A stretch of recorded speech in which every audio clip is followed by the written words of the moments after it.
Picture this. You're flipping through the pages of Earth's greatest autobiography, a 4.6 billion year epic written in stone and sediment.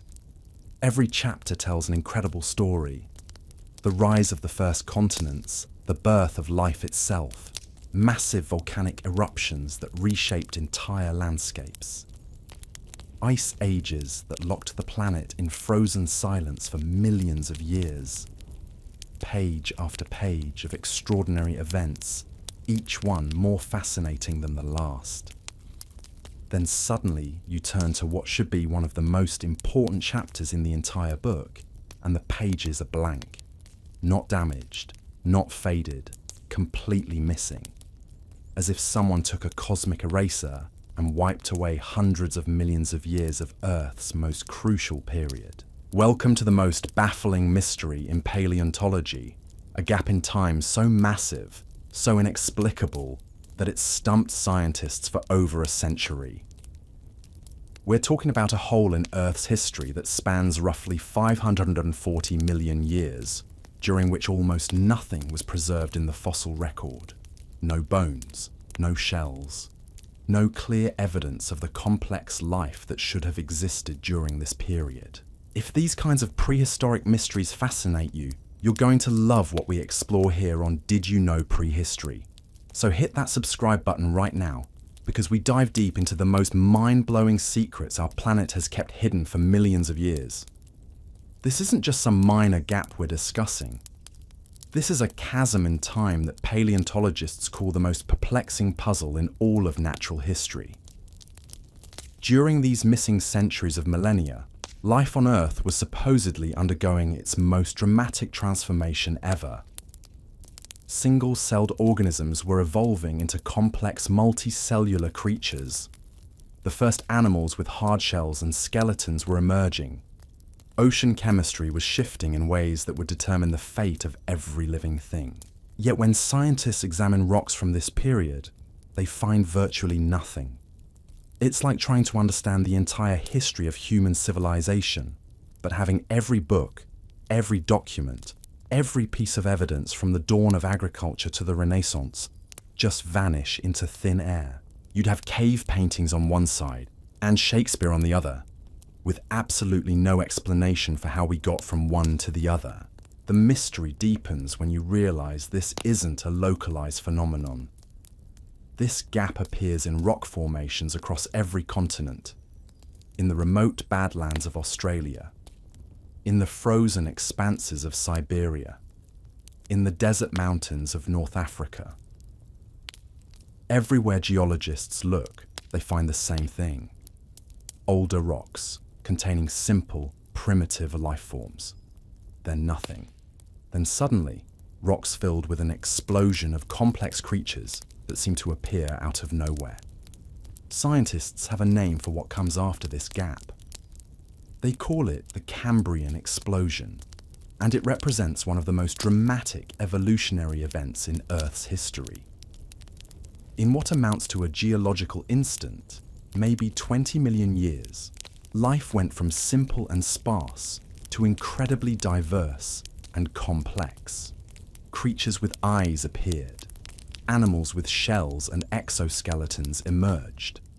The first predators began hunting the first prey in an arms race that continues to this day. But here's what makes this so incredibly puzzling.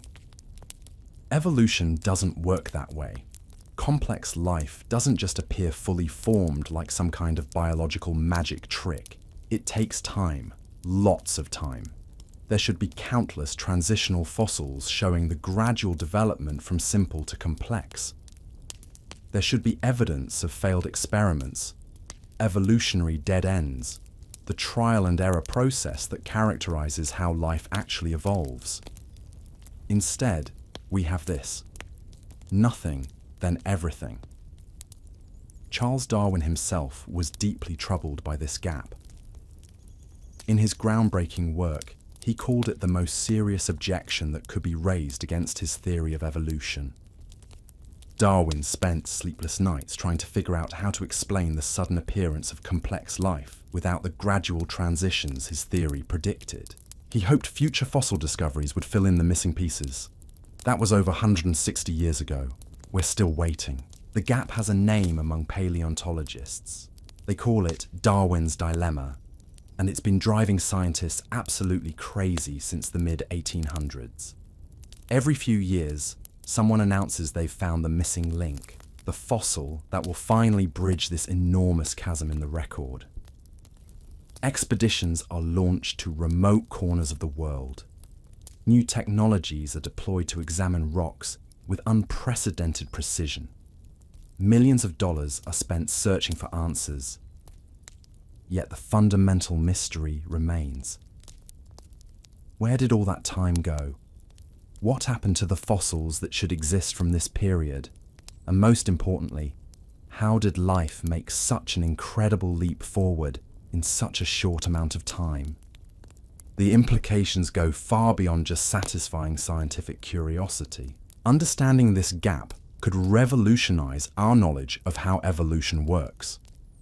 It could reveal secrets about the conditions necessary for complex life to emerge. It might even provide clues about what to look for when searching for life on other planets. If we can figure out what happened during Earth's most mysterious period, we might unlock secrets that change everything we thought we knew about life itself. But every attempt to solve this puzzle has only made it more confusing. In the 1990s, paleontologists thought they'd finally cracked the code when they discovered strange fossils in rocks just before the Cambrian explosion. These fossils, found in places like Australia and Namibia, showed soft-bodied creatures that looked unlike anything that had ever lived. They had bizarre shapes and symmetries that defied easy categorization. Some looked like ferns. Others resembled jellyfish or quilted mattresses. Scientists called them the Ediacaran fauna, and for a while, it seemed like they might represent the missing transitional forms, except they didn't. The more researchers studied these strange creatures, the more puzzling they became. They didn't seem to be ancestors of the complex animals that appeared later. In fact, many scientists now think they represent a completely different experiment in multicellular life, one that mostly failed and left no descendants. Rather than solving Darwin's dilemma, the Ediacaran fossils just made it more mysterious. Then came another discovery that seemed promising. Deep in the Canadian Rockies, paleontologists found a fossil deposit called the Burgess Shale, containing exquisitely preserved creatures from just after the Cambrian explosion. These fossils were so detailed that soft tissues, internal organs, and even digestive systems were perfectly preserved. Scientists could see exactly what these ancient animals looked like, how they moved, what they ate. The Burgess Shale fossils revealed an incredible menagerie of bizarre creatures. There was Anomalocaris, a 2-meter-long predator with grasping arms and a circular mouth full of sharp teeth. Opabinia had 5 mushroom-shaped eyes and a long proboscis with a claw at the end. Wiwaxia was covered in spines and scales like some alien pincushion. These weren't just variations on familiar themes. They represented completely new ways of being alive. Body plans and survival strategies that had never been tried before. But even these remarkable fossils didn't solve the fundamental mystery. They showed what happened after the explosion of complex life, but they still didn't explain where all these incredible innovations came from. The gap remained. Modern technology has given scientists new tools to attack this ancient puzzle. Molecular clocks, which use genetic differences between species to estimate when they diverged, suggest that many animal groups actually evolved much earlier than their first appearance in the fossil record. This implies that complex life was present during the gap, but for some reason, it wasn't being preserved as fossils. This has led to what paleontologists call the artifact hypothesis. Maybe the gap isn't real. Maybe complex life was evolving during this time, but the conditions weren't right for fossilization. Perhaps early animals were too soft to preserve. Or maybe the ocean chemistry was wrong for shell formation. Or environmental conditions were so harsh that potential fossils were destroyed before they could be preserved. It's an appealing explanation, but it has problems. Soft-bodied creatures can fossilize under the right conditions, as the Burgess Shale proves. And if ocean chemistry prevented fossilization, why do we find abundant fossils of simple life forms from the same time period? The artifact hypothesis explains some aspects of the gap, but not all of them. Another theory suggests that the gap represents a real pause in evolution, caused by environmental catastrophes so severe they repeatedly wiped out complex life just as it was getting started. Massive volcanic eruptions, asteroid impacts, climate shifts so extreme they sterilized entire ecosystems. According to this idea, evolution kept trying to create complexity, but Earth itself kept hitting the reset button. This theory has more support than you might expect. The time period of the gap coincides with some of the most dramatic environmental changes in Earth's history. Ice ages that froze the planet solid, volcanic events that pumped massive amounts of gas into the atmosphere, changes in ocean chemistry that would have been toxic to most life forms.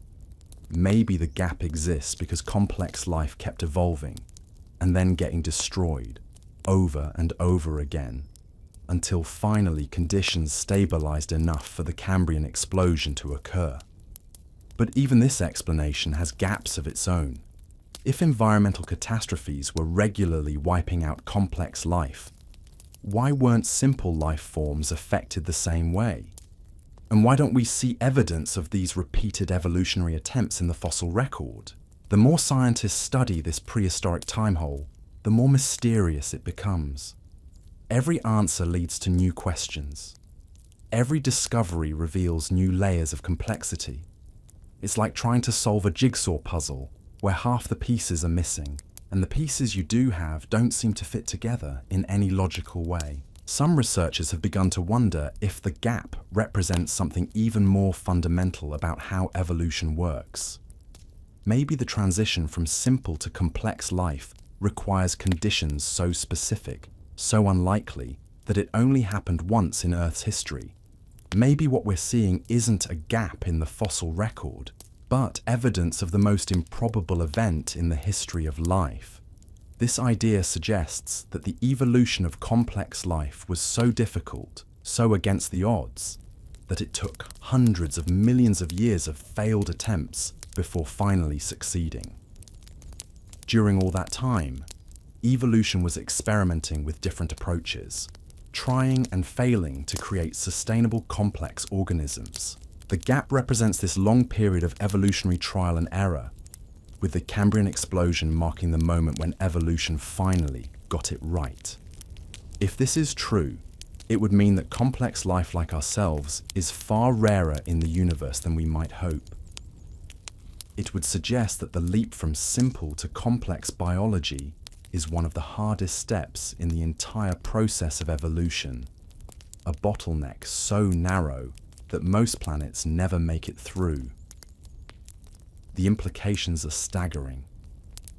As we search for life on other worlds, as we try to understand our place in the cosmos, this prehistoric gap might be telling us something profound about the nature of existence itself. It might be evidence that we are far more alone, far more precious than we ever imagined. But the story doesn't end there. Recent discoveries have begun to shed new light on this ancient mystery, revealing clues that might finally help us understand what really happened during those missing hundreds of millions of years. The breakthrough came from an unexpected source, not from traditional paleontology, not from fossil hunting expeditions, but from the molecular biologists who decided to look at this ancient puzzle from a completely different angle. They started examining the genetic code itself, treating DNA like a historical document that might contain clues about this missing chapter in Earth's story. What they discovered was revolutionary. hidden within the genomes of modern animals, scientists found genetic signatures that told a very different story about the prehistoric gap.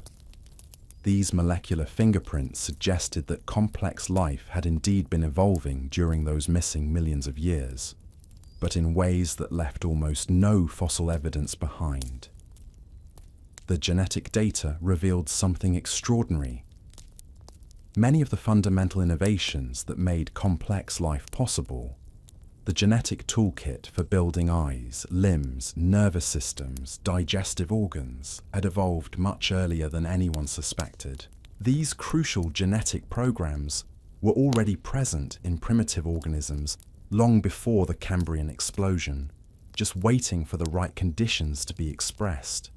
It was like discovering that ancient architects had designed blueprints for skyscrapers millions of years before anyone actually built one.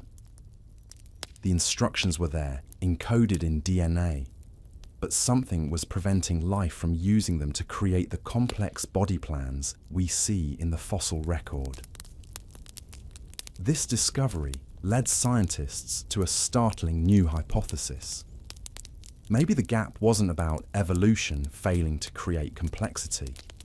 Maybe it was about Earth itself not being ready for complex life to survive and thrive. The genetic potential was there, but the environmental conditions weren't suitable for these innovations to persist. And speaking of incredible discoveries about our planet's hidden history, if you haven't subscribed to Did You Know Prehistory yet, now's the perfect time. We're constantly uncovering these mind-blowing secrets that completely change how we understand life on Earth. Hit that subscribe button and join thousands of other prehistoric mystery enthusiasts. The environmental barrier theory gained momentum when scientists began studying the chemistry of ancient oceans. What they found was shocking. During the time of the gap, Earth's oceans were fundamentally different from today's seas in ways that would have made complex life nearly impossible. The biggest problem was oxygen.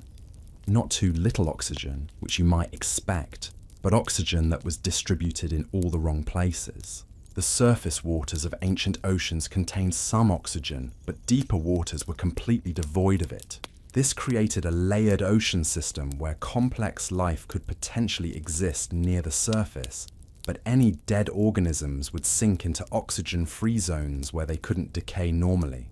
Instead of forming fossils, dead creatures in these deep waters would be consumed by bacteria that broke them down completely, leaving no trace behind.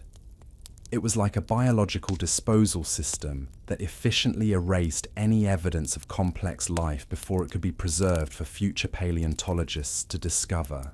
But the oxygen problem was just the beginning.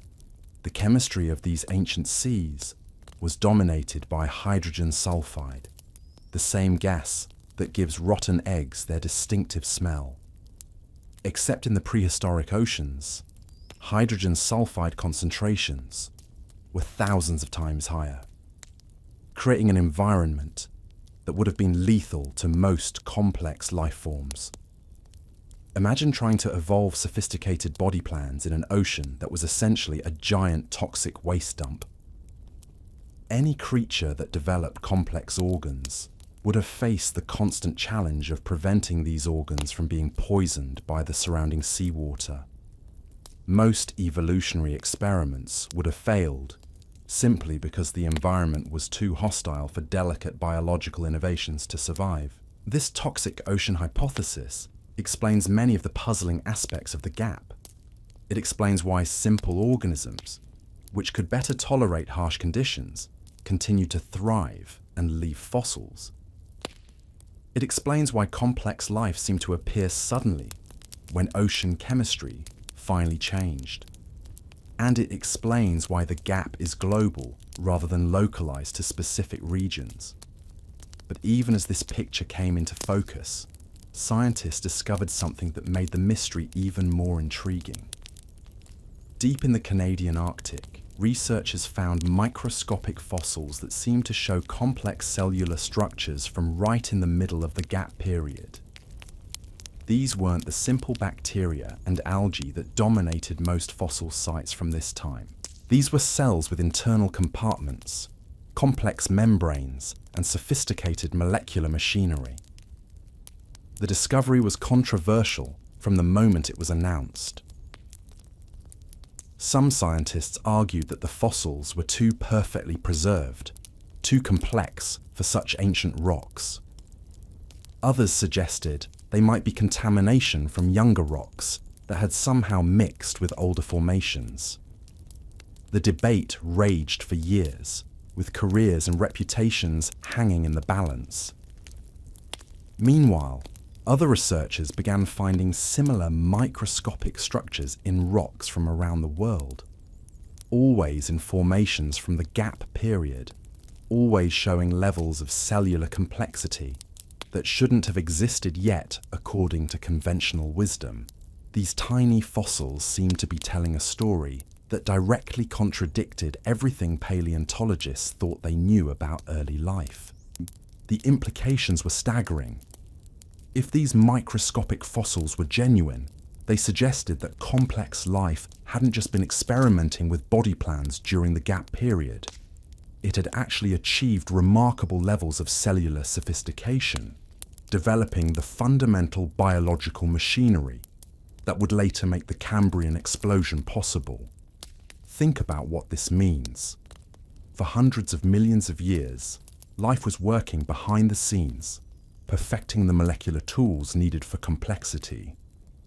Cells were learning how to build proteins more efficiently. Genetic systems were becoming more sophisticated. The basic biochemical processes that make complex life possible were being refined and tested. But these advances were happening at a scale too small to be preserved in conventional fossils. The organisms were microscopic, their innovations invisible to traditional paleontology. Only with modern technology could scientists finally detect the evidence of this hidden evolutionary revolution. This discovery fundamentally changed how researchers approached the Gap. Instead of looking for large fossils of complex animals, they began searching for microscopic evidence of biological innovation. What they found was a treasure trove of evolutionary experimentation that had been hiding in plain sight. Tiny structures that looked like primitive cell division mechanisms, microscopic formations that resembled early attempts at multicellularity, chemical signatures in ancient rocks that suggested sophisticated metabolic processes. The Gap wasn't empty after all. It was full of biological activity, just at a scale that earlier generations of scientists couldn't detect. The picture that emerged was of a world in transition. Life was preparing for complexity, developing the tools and techniques that would eventually make the Cambrian explosion possible. But this preparation was happening slowly, incrementally, in ways that left little evidence for future scientists to discover. Yet even as this new understanding developed, researchers stumbled upon evidence that complicated the story even further. In the remote mountains of China, paleontologists discovered fossils that seemed to bridge the gap in unexpected ways. These weren't the microscopic structures found elsewhere. These were actual macroscopic organisms, creatures large enough to see with the naked eye, preserved in rocks from deep within the Gap period. The Chinese fossils showed organisms unlike anything found before or since. They had complex branching structures that resembled neither plants nor animals. Some specimens showed evidence of organized tissue development. Others displayed symmetrical patterns that suggested sophisticated biological organization. But the most remarkable thing about these fossils was their preservation.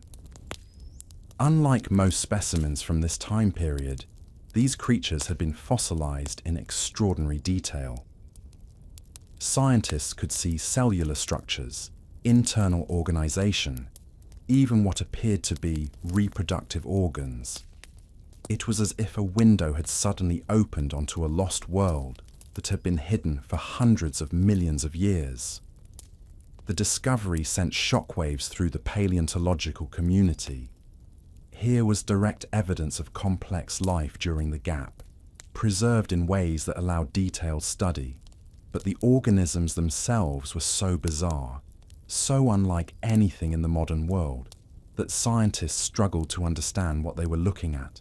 Were these the missing transitional forms that Darwin had predicted? Were they failed evolutionary experiments that left no descendants? Or were they representatives of an entirely different approach to complex life, one that had been tried and abandoned long before the Cambrian explosion began? The Chinese fossils raised as many questions as they answered. They proved that complex life had indeed existed during the gap, but they also showed that this life was far stranger and more diverse than anyone had imagined. The prehistoric world wasn't just a stepping stone between simple and complex life. It was a laboratory where evolution was experimenting with possibilities that had never been tried before or since. As scientists continue to study these remarkable specimens, they're beginning to realize that the gap might not represent a pause in evolution at all. Instead, it might represent the most creative period in the history of life on Earth, a time when biological innovation was proceeding along pathways that modern organisms never explored. The story of this prehistoric time hole is far from over. Each new discovery reveals another layer of mystery, another piece of a puzzle that seems to grow more complex with every answer. What seemed like a simple gap in the fossil record has become a window into the most experimental phase of evolution, a time when life was trying approaches to complexity that we're only beginning to understand. The questions multiplied with each fossil discovery.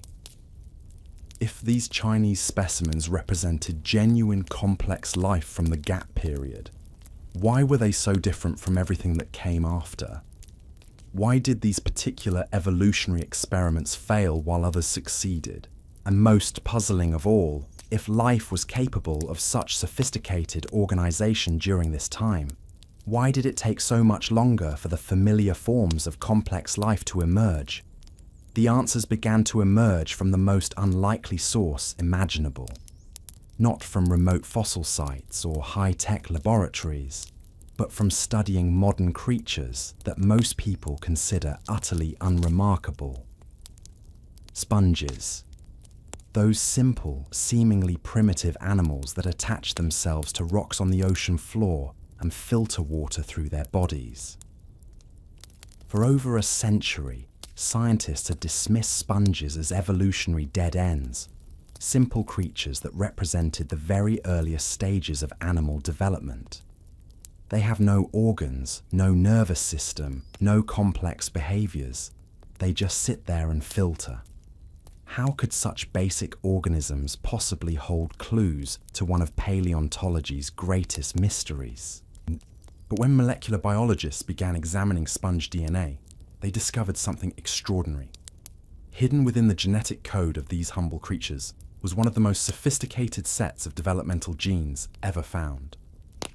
Sponges possessed genetic instructions for building nervous systems, complex organs, even primitive brains. They had the molecular blueprints for complexity, but for some reason, they weren't using them. It was like finding a complete set of architectural plans for a skyscraper in the basement of a small cabin. The instructions were there, incredibly detailed and sophisticated, but the building itself remained simple. Why would sponges carry genetic information for biological structures they never actually built? The answer revolutionized our understanding of the prehistoric gap. These genes weren't leftovers from more complex ancestors. They were preparations for complexity that hadn't been needed yet. During the gap period, evolution had been developing the genetic toolkit for sophisticated life forms, storing these instructions in simple organisms until environmental conditions were right for them to be expressed. This discovery led scientists to examine other supposedly primitive creatures. And everywhere they looked, they found the same pattern. Jellyfish carried genes for building complex sensory systems they never used. Simple worms possessed genetic programs for developing sophisticated digestive organs that remained unexpressed. Even single-celled organisms contained molecular machinery that seemed far too advanced for their simple lifestyle. The picture that emerged was stunning. The gap hadn't been a period of evolutionary stagnation at all. It had been the most intensive period of genetic innovation in Earth's history. Life had been developing the fundamental biological software needed for complexity, testing and refining these genetic programs across millions of species over hundreds of millions of years. But why hadn't these innovations been expressed earlier?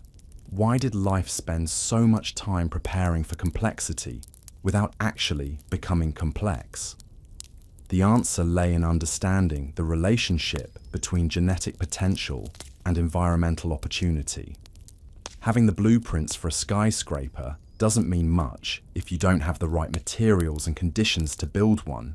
During the gap period, Earth's environment was like a construction site without proper foundations. The genetic blueprints for complex life were ready, but the planetary conditions necessary to support that complexity simply didn't exist yet. Ocean chemistry was wrong. Atmospheric composition was unstable. Climate patterns were too chaotic. Life was waiting for the right moment to unleash its accumulated innovations. That moment came when Earth's environmental systems finally stabilized into patterns that could support complex organisms. Ocean chemistry shifted, creating the right balance of oxygen and nutrients. Atmospheric conditions became more predictable. Climate patterns settled into rhythms that allowed long-term biological planning. When these changes occurred, life was ready. The genetic toolkit that had been developed over hundreds of millions of years could finally be put to use. The result was the Cambrian explosion, not a sudden burst of evolutionary innovation, but the long-awaited deployment of biological technologies that had been perfected during the gap period. Complex life didn't appear from nowhere. It emerged from the most extensive research and development program in the history of evolution. This revelation completely transformed how scientists understood the gap. Instead of seeing it as a mysterious absence of complex life, they began to recognize it as the most crucial phase of evolutionary preparation ever undertaken. The missing fossils weren't evidence of evolutionary failure. They were evidence of evolutionary patience, of life taking the time necessary to develop the tools needed for lasting complexity. But even as this new understanding emerged, researchers discovered that the story was more complicated than anyone had imagined. Deep in the Sahara Desert, where ancient sand dunes have preserved rocks from the gap period in pristine condition, paleontologists found evidence that challenged every assumption about this mysterious time. The Saharan discoveries showed clear signs of ecosystem-level organization during the gap period. Not just individual complex organisms, but entire communities of creatures living together in sophisticated relationships. There were signs of predator-prey dynamics, evidence of symbiotic partnerships, even what appeared to be primitive versions of the ecological webs that characterize modern environments. These weren't random collections of simple organisms struggling to survive. These were organized biological communities with division of labor, specialized roles, and complex interdependencies. The gap period hadn't just been about developing individual complexity. It had been about learning how to build complex societies of organisms that could work together to create something greater than the sum of this level of social organization during the gap. Why parts? The implications were staggering. If life had it taken so much longer for individual organisms to become complex? Why had evolution focused on community development before individual sophistication? The answers revealed something profound about the nature of biological innovation itself. Evolution doesn't just work on individual organisms, it works on entire ecosystems, entire networks of relationships and interactions. During the gap period, life had been perfecting the art of cooperation, learning how different organisms could specialize and work together to create stable, productive communities. This social evolution was just as important as genetic evolution in preparing for the complexity that would follow. The Saharan ecosystems showed evidence of creatures that had developed specialized roles within their communities. Some organisms appeared to be dedicated to processing nutrients that others couldn't handle. Others seemed to serve as communication networks, helping coordinate community-wide responses to environmental changes. Still others appeared to be focused on defense, protecting the entire community from external threats. This wasn't just biology. This was early civilization, biological communities that had learned to divide labor and coordinate activities in ways that maximize survival and prosperity for all members. The gap period hadn't just been preparing individual organisms for complexity. It had been developing the social foundations that would make complex ecosystems possible. But these discoveries raised new questions that were even more puzzling than the original mystery. If gap period ecosystems were so sophisticated, so well organized, why don't we see evidence of them in most fossil sites? Why did these advanced biological communities apparently disappear, only to be replaced by the very different forms of organization we see in post-Cambrian ecosystems? The answer came from studying the environmental conditions that had preserved the Saharan fossils so perfectly. These rocks had formed in very specific circumstances, in environments where rapid burial had prevented the usual decay processes that destroyed most organic material. The gap period ecosystems hadn't disappeared.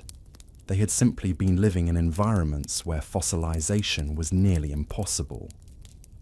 Most of these sophisticated biological communities had existed in soft sediment environments where preservation was unlikely.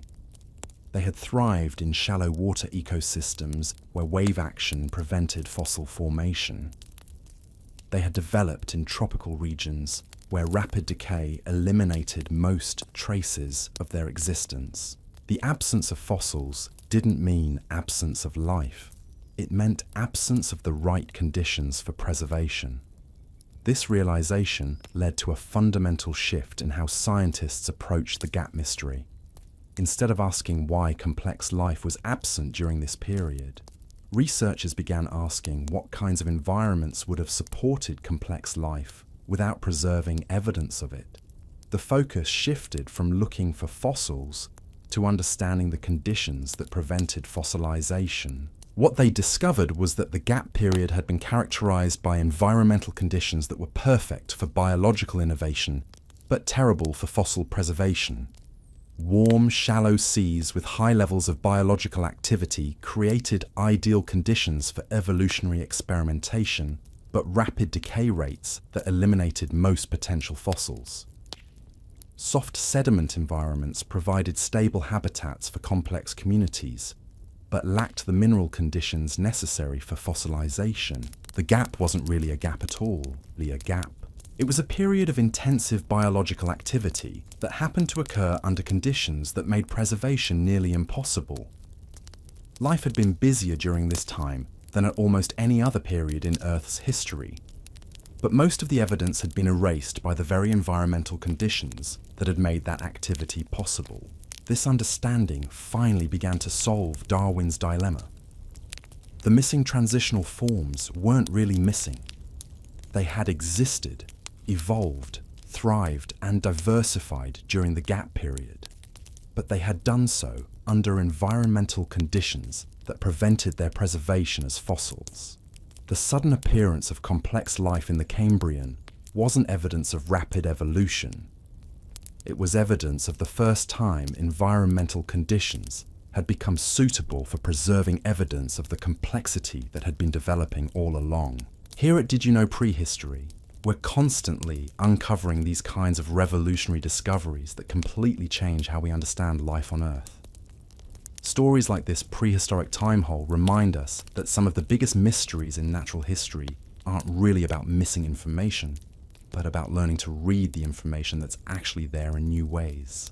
The gap mystery also revealed something profound about the nature of scientific discovery itself. For over a century, researchers had been looking for direct fossil evidence of complex life during this period. But the real answers came from indirect evidence, from studying the genetic legacy of gap period innovations, from understanding the environmental conditions that prevented preservation, from recognizing that absence of evidence isn't always evidence of absence. Modern paleontology has developed new techniques for studying this hidden period of Earth's history.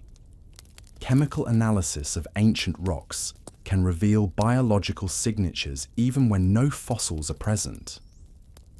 Microscopic examination of sediments can detect traces of organic activity that earlier generations of scientists missed completely.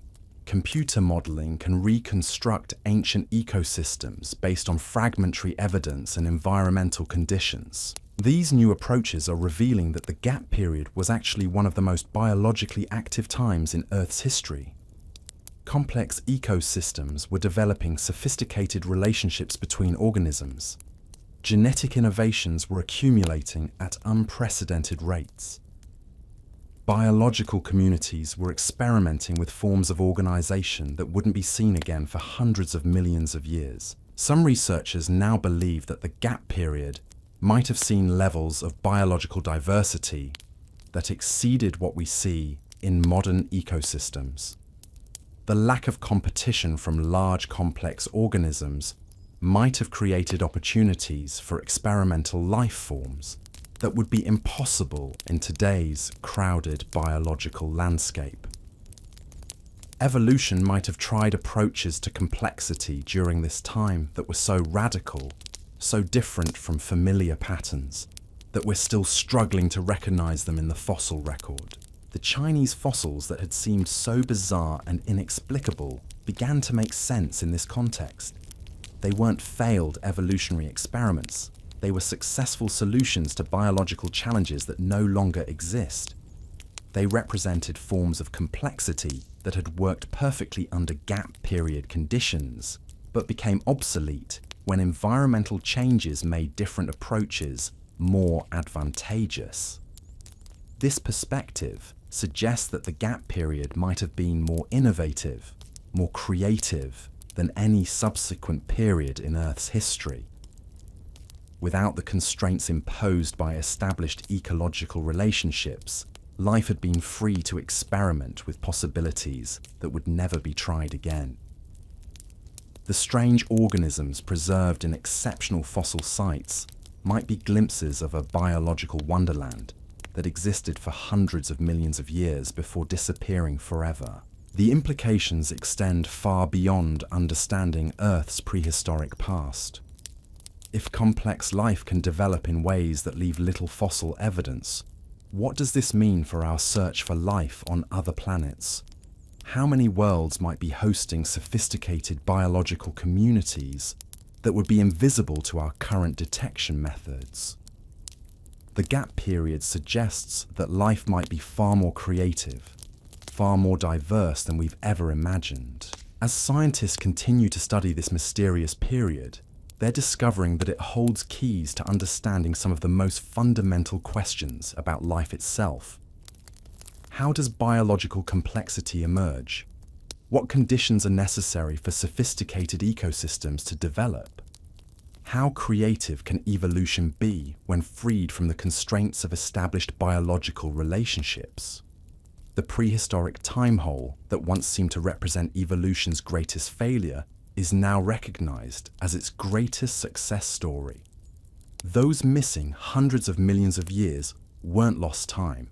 They were investment time, the period when life developed the tools, relationships, and innovations that would make all subsequent biological complexity possible. The mystery isn't completely solved. New discoveries continue to reveal unexpected aspects of gap period biology. Each fossil site provides new pieces of the puzzle, new insights into how life was preparing for the explosion of complexity that would follow. But the fundamental question has shifted from asking why complex life was absent during this period to marveling at how much complexity was actually present in forms we're only beginning to understand. The story of this prehistoric time hole teaches us that some of the most important chapters in Earth's history might be the ones that seem to be missing.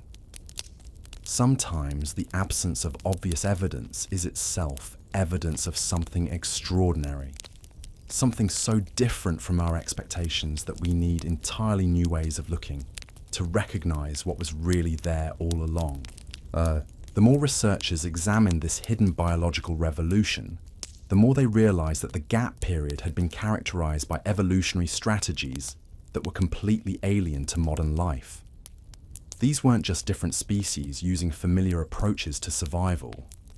These were fundamentally different ways of being alive, biological philosophies that had been tested and refined over geological timescales before being largely abandoned. Consider what scientists discovered when they analyzed the chemical signatures preserved in gap period rocks. The isotopic ratios told a story of organisms that had developed metabolic processes unlike anything seen in modern ecosystems. Some creatures appeared to have been capable of switching between entirely different energy sources depending on environmental conditions. Others seemed to have developed symbiotic relationships so intimate that individual organisms became indistinguishable from their partners. The most startling discovery came from studying trace fossils, the preserved evidence of ancient behavior rather than ancient bodies. During the gap period, these behavioral fossils revealed patterns of activity that suggested levels of coordination between organisms that modern science is only beginning to understand. Creatures were working together to build structures, modify their environments, and create conditions that benefited entire communities rather than just individual organisms. These trace fossils showed evidence of what researchers now call ecosystem engineering on a scale that dwarfs anything seen in the modern world. Entire landscapes were being systematically modified by biological communities, working in coordination over thousands of generations. Ancient organisms weren't just adapting to their environment, they were collectively redesigning it. The engineering projects revealed in these trace fossils were staggering in their ambition and sophistication. Evidence suggests that gap period communities were capable of redirecting water flow across vast areas, creating complex networks of channels and pools that optimize nutrient distribution. Some sites show signs of coordinated excavation projects that moved massive amounts of sediment to create specialized habitats for different community members. But perhaps most remarkable were the signs of what appeared to be biological agriculture. Gap period organisms seem to have developed systematic approaches to cultivating other organisms, creating managed ecosystems where certain species were encouraged while others were actively suppressed. These weren't the simple farming techniques that would eventually be developed by human civilizations. These were sophisticated biological management systems that operated on ecosystem-wide scales. The evidence for this prehistoric agriculture came from studying the distribution patterns of different organisms in gap period rocks, instead of the random or environmentally determined distributions seen in most fossil assemblages. Gap period communities showed clear signs of deliberate organization. Certain species were consistently found in specific relationships to others, suggesting that their distributions were being actively managed rather than left to natural processes. Chemical analysis of these organized communities revealed something even more extraordinary. The managed ecosystems were more productive, more stable, and more resilient than their natural counterparts. Gap period organisms hadn't just learned to farm other species. They had learned to farm them better than nature could manage on its own. This discovery fundamentally changed how scientists understood the relationship between biological complexity and intelligence. The sophisticated ecosystem management revealed in gap period fossils required levels of coordination and planning that seemed to exceed what should have been possible for organisms without complex nervous systems. Yet somehow, these ancient communities had achieved results that modern ecosystems, with all their neurological sophistication, rarely match. The implications were staggering. If gap period organisms had developed collective intelligence systems that allowed community-wide decision-making and long-term planning, what had happened to these capabilities? Why had evolution apparently abandoned approaches to intelligence that seemed so effective? The answer revealed something profound about the trade-offs inherent in biological complexity. As researchers studied the transition from gap period ecosystems to post-Cambrian life, they discovered that the development of individual complexity had come at a cost.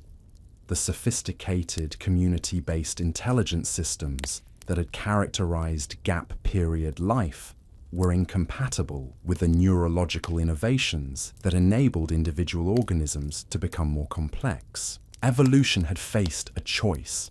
It could continue developing collective intelligence systems that allowed simple organisms to achieve remarkable things through cooperation. Or it could shift toward individual complexity, creating organisms with sophisticated nervous systems and complex body plans. It couldn't do both simultaneously, because the energy and resources required for individual complexity left little room for the extensive community integration that had made gap period ecosystems so effective. The transition period, preserved in exceptional fossil sites around the world, showed evidence of this evolutionary decision playing out over millions of years. Some lineages continued pursuing community-based approaches to complexity, developing ever more sophisticated systems of coordination and cooperation. Others began investing in individual innovations, developing the first complex organs and nervous systems. Ultimately, the individual complexity approach won out, leading to the familiar forms of complex life we see in post-Cambrian fossils. But the victory came at a price. The ecosystem engineering capabilities, the sophisticated agriculture systems, the collective intelligence networks that had characterized gap period life were largely abandoned in favor of individual innovations like eyes, brains, and complex organs. This evolutionary choice explains why the gap period seems so mysterious to modern scientists. We're looking for complexity in familiar forms, individual organisms with sophisticated body plans and behaviors. But gap period complexity was distributed across entire communities, embedded in relationships and interactions, rather than concentrated in individual creatures. The discovery of this distributed complexity revolution revolutionized understanding of what biological sophistication could look like. Intelligence didn't have to be concentrated in individual brains. It could emerge from networks of simple organisms working together in coordinated ways. Complexity didn't require elaborate body plans. It could arise from sophisticated relationships between simple creatures. But even as this picture came into focus, researchers made discoveries that complicated the story even further. Deep in Antarctic ice cores, scientists found preserved atmospheric samples from the gap period that revealed something extraordinary about the global environment during this time. The atmospheric composition wasn't just different from modern conditions. It was actively managed. The isotopic signatures in these ancient air samples showed clear evidence that atmospheric chemistry during the gap period was being regulated by biological processes on a planetary scale. Oxygen levels, carbon dioxide concentrations, and trace gas compositions were being maintained within narrow ranges that optimized conditions for the complex ecosystems that had developed during this time. This wasn't the passive influence that modern ecosystems have on atmospheric chemistry.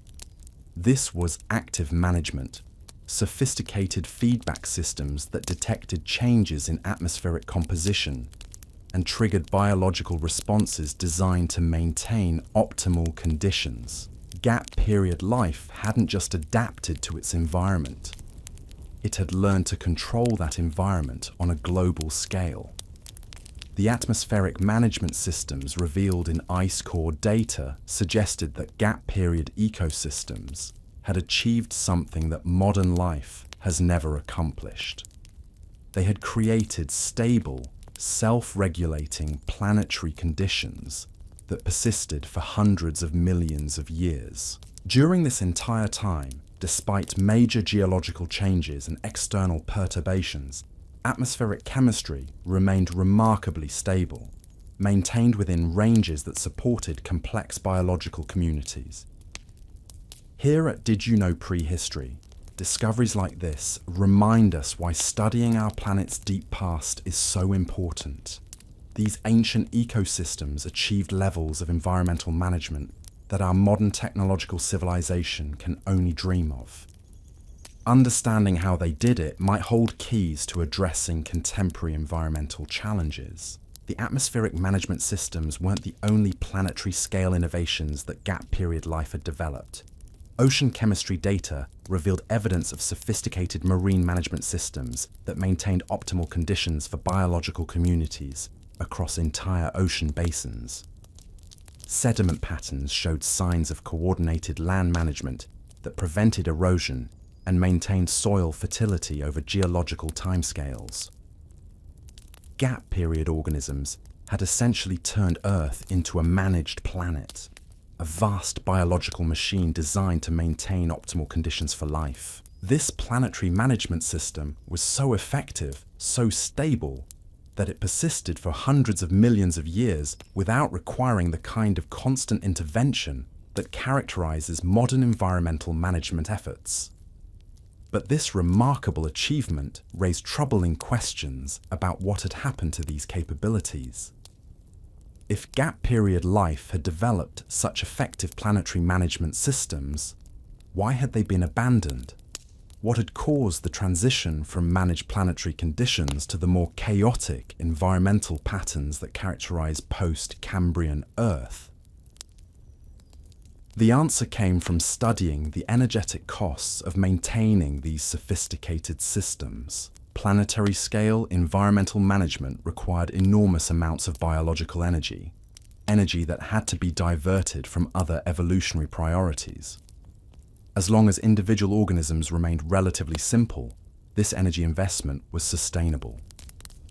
But as evolution began developing more complex individual organisms, the energy demands of maintaining planetary management systems became prohibitive.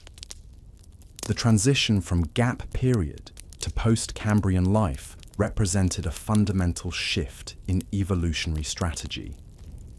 Instead of investing energy in maintaining optimal planetary conditions, evolution began investing in developing individual organisms that could survive under more variable environmental conditions. The sophisticated environmental management systems were gradually abandoned as resources were redirected toward developing complex organs, nervous systems, and behavioral capabilities, or immediate. This transition wasn't smooth. Fossil evidence suggests that it took tens of millions of years for the old planetary management systems to break down completely. During this transition period, Earth's environmental conditions became increasingly unstable as the biological systems that had maintained planetary equilibrium gradually failed. The breakdown of gap period environmental management systems created the chaotic conditions that characterized the end of this mysterious period. As atmospheric and oceanic regulation systems failed, environmental conditions became too unstable to support the sophisticated biological communities that had thrived during the managed period. Most gap period lineages went extinct, unable to survive in the increasingly unpredictable world their own success had created. Only a few lineages survived this transition, and these survivors had to completely reinvent their approach to complexity. Instead of relying on sophisticated community systems and environmental management, they had to develop individual capabilities that could function under variable and unpredictable conditions. The result was the explosion of individual complexity we see in Cambrian fossils. This evolutionary transition explains why Cambrian organisms seem to appear so suddenly in the fossil record. They weren't the result of rapid evolution during the Cambrian period itself. They were the survivors of a much longer evolutionary process that had been forced to completely reorganize itself when the environmental management systems that had supported gap period life finally collapsed. The organisms that emerged from this transition were fundamentally different from their gap period ancestors. Instead of simple individual organisms participating in sophisticated community systems, post-Cambrian life consisted of complex individual organisms operating in relatively simple ecological relationships. The trade-off was complete. Individual complexity had replaced community sophistication as evolution's primary strategy for dealing with environmental challenges. But the genetic legacy of gap period innovations wasn't completely lost. Hidden within the genomes of modern organisms, researchers have found remnants of the sophisticated coordination systems that had made gap period communities so effective. These genetic fragments suggest that the capability for community-level intelligence and coordination still exists in modern life, though it's rarely expressed under current environmental conditions.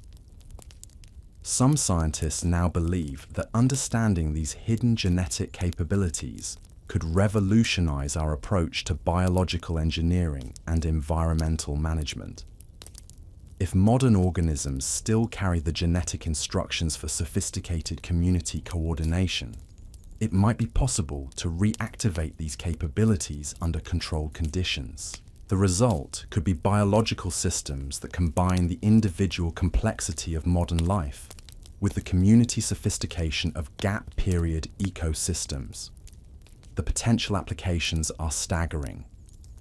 Biological communities that could actively manage environmental conditions, ecosystems that could coordinate responses to climate change, agricultural systems that could optimize productivity through sophisticated interspecies cooperation.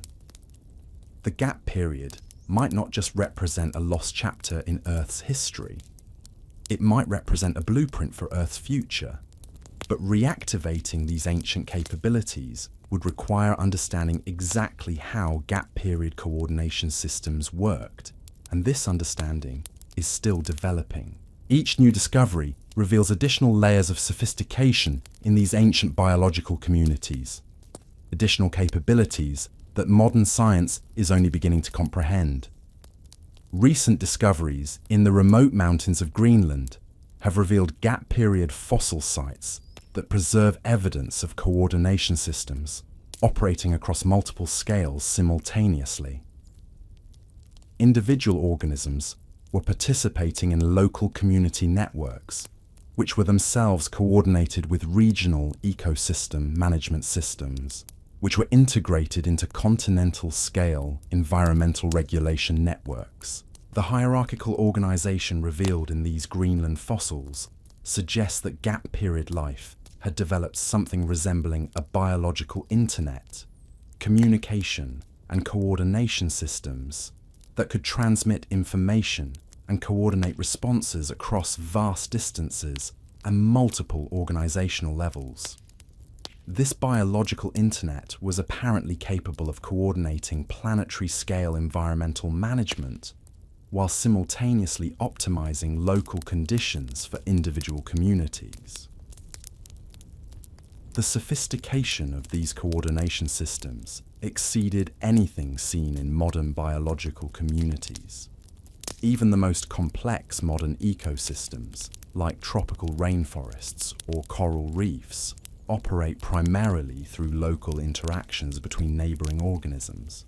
Gap period ecosystems were apparently capable of coordinating activities across continents, integrating local community needs with planetary-scale environmental management requirements. Understanding how these ancient coordination systems worked could revolutionize our approach to managing modern environmental challenges. If biological communities could once coordinate responses to environmental changes across planetary scales, similar approaches might be applicable to addressing contemporary climate change, biodiversity loss, and ecosystem degradation. But the gap period coordination systems weren't just about environmental management. They were also incredibly effective at promoting biological innovation and diversity. Fossil evidence suggests that gap period ecosystems were constantly experimenting with new forms of biological organization, new approaches to energy utilization, new strategies for community coordination. This experimental approach to biological innovation was apparently made possible by the stable environmental conditions maintained by gap period management systems. With planetary conditions held within optimal ranges, biological communities had the security and resources necessary to invest in long-term experimental projects. The result was an explosion of biological creativity that may have exceeded anything seen before or since. The experimental nature of gap period biology explains why the fossils from this period often seem so bizarre and unprecedented. These organisms weren't just different species filling familiar ecological roles. They were experiments in entirely different approaches to being alive. Biological research projects that explored possibilities that would never be tried again once environmental conditions became less predictable. Some of these experiments were apparently so successful that their innovations were preserved and incorporated into the genetic toolkit that would eventually be used to build post-Cambrian organisms. The sophisticated organ systems, complex metabolic pathways, and intricate developmental programs that characterize modern complex life may have been originally developed during gap period biological experiments. But many gap period innovations were apparently too specialized, too dependent on the stable environmental conditions and sophisticated community coordination systems of their time to survive the transition to post-Cambrian life. These innovations were lost when the environmental management systems that supported them collapsed, leaving only fragmentary genetic evidence of their former existence. The loss of these gap period innovations represents one of the greatest extinctions in Earth's history, though it's an extinction that's largely invisible in traditional fossil records. What was lost wasn't just species or even entire ecosystems. What was lost was entire approaches to biological complexity, sophisticated strategies for living that had been perfected over hundreds of millions of years. Understanding the magnitude of this loss has profound implications for how we think about biological diversity and conservation in the modern world. The organisms we see around us today represent only a tiny fraction of the biological possibilities that have been explored during Earth's history. Most evolutionary experiments, including some of the most sophisticated and successful ones, have been lost forever. This perspective suggests that modern biodiversity conservation efforts need to be understood in a much broader context. We're not just protecting individual species or ecosystems, we're protecting the accumulated results of billions of years of evolutionary experimentation, much of which can never be repeated if it's lost. Every extinction represents the permanent loss of unique solutions to biological challenges. Solutions that took millions of years to develop and test. The gap period story also reveals something important about the relationship between stability and innovation in biological systems. The sophisticated innovations that characterized gap period life were only possible because environmental conditions were stable enough to support long-term experimental projects. When those stable conditions disappeared, most of the innovations were lost along with them. This suggests that biological innovation requires not just evolutionary pressure and genetic variation, but also environmental stability that allows long-term experiments to be completed and refined. In rapidly changing environments, evolution focuses on short-term survival strategies rather than sophisticated long-term innovations. Modern environmental changes are occurring at rates that may be too rapid to support the kind of sophisticated biological innovations that characterized gap period life. Instead of developing new approaches to complexity, modern organisms may be forced to rely on existing capabilities, limiting their ability to adapt to unprecedented environmental challenges. But the gap period story also offers hope. It demonstrates that life is capable of far greater sophistication and creativity than is apparent from studying only modern organisms. The biological potential for innovation, coordination, and environmental management exists in genetic form, even if it's not currently being expressed. Understanding this hidden potential could be crucial for addressing contemporary challenges.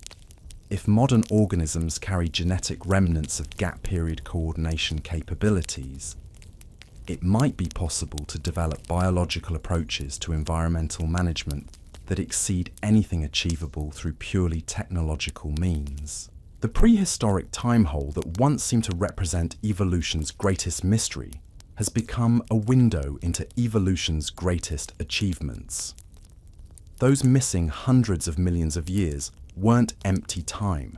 They were the most innovative period in the history of life. A time when biological communities achieved levels of sophistication that modern science is only beginning to appreciate. The gap period demonstrates that biological complexity can take forms that are almost unimaginable from our modern perspective. Intelligence doesn't have to be concentrated in individual brains. Sophistication doesn't require elaborate body plans. Innovation doesn't need technological tools. The most remarkable achievements in the history of life may have been accomplished by simple organisms working together in ways that created emergent capabilities, far exceeding what any individual could achieve. This realization has profound implications for how we understand our place in the history of life. Modern complex organisms, including humans, represent just one approach to biological sophistication. We are the inheritors of an evolutionary strategy that emphasized individual complexity over community coordination, neurological sophistication over ecosystem integration. But we're also the inheritors of the genetic legacy left by gap period innovations. Hidden within our genomes and those of other modern organisms are the molecular remnants of the most sophisticated biological coordination systems ever developed.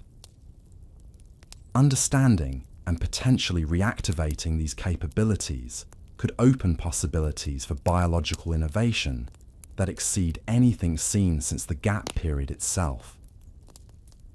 The story of this prehistoric time hole is ultimately a story about the incredible creativity and potential of life itself. It reveals that biological systems are capable of achievements that surpass our current understanding of what's possible.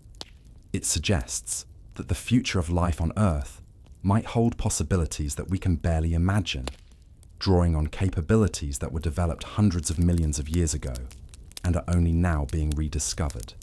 As research into gap period biology continues, each new discovery reveals additional layers of sophistication in these ancient biological systems. The more we learn about this mysterious period, the more we realize how much we still don't know about the true potential of life on Earth. The implications of these discoveries extend far beyond academic curiosity about ancient life.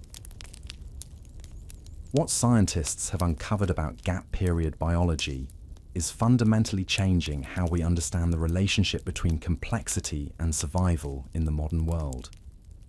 If organisms once achieved such remarkable coordination without individual sophistication, what does this tell us about our current approaches to solving planetary scale challenges? The answer began to emerge when researchers started applying gap period principles to understanding modern biological phenomena that had previously seemed impossible. Certain behaviors observed in contemporary ecosystems, things that had puzzled scientists for decades, suddenly made perfect sense when viewed through the lens of distributed biological intelligence. Take the mysterious synchronized flowering events that occur across entire continents. Every few years, vast forests will simultaneously burst into bloom, with millions of trees coordinating their reproductive cycles across thousands of miles without any apparent communication system. Traditional biology struggled to explain how individual trees could coordinate such precise timing over such vast distances. But gap period research revealed that modern plants might still retain fragments of the ancient coordination systems that once managed planetary scale biological processes. These flowering synchronizations weren't just remarkable coincidences. They were echoes of the sophisticated communication networks that had once coordinated biological activities across entire continents. Similar patterns emerged when scientists examined other puzzling modern phenomena. The mysterious mass migrations that see billions of animals moving in perfect coordination across vast distances. The synchronized breeding cycles that allow entire species to reproduce simultaneously despite being scattered across different continents. The coordinated responses to environmental changes that allow ecosystems to adapt as unified systems rather than collections of competing individuals. All of these behaviors showed signatures of the distributed intelligence systems that had characterized gap period biology. Modern life hadn't completely abandoned the coordination capabilities developed during those ancient times. Instead, these capabilities had been reduced to fragments, occasional glimpses of what had once been a planet-wide biological coordination system. The discovery that modern organisms still possessed remnants of gap period coordination abilities opened up extraordinary possibilities for addressing contemporary environmental challenges. If these ancient systems could be understood and potentially reactivated, they might provide biological solutions to problems that seem insurmountable using conventional approaches. Climate change, for instance, requires coordinated responses across multiple scales, from local ecosystem adaptations to planetary scale atmospheric management. Traditional approaches focus on technological solutions or policy changes, but gap period research suggested that biological systems might be capable of far more sophisticated environmental management than anyone had imagined. Some research teams began experimenting with ways to enhance the coordination capabilities that still exist in modern biological systems. Early results were promising. Agricultural systems that incorporated principles derived from gap period research showed remarkable improvements in productivity and resilience. Forest restoration projects that applied ancient coordination principles achieved ecosystem recovery rates that exceeded anything seen with conventional approaches. But these applications were just the beginning. The real potential lay in understanding the fundamental principles that had made gap period biological systems so effective. What were the basic rules that had allowed simple organisms to achieve such remarkable collective capabilities? How could these principles be applied to modern challenges?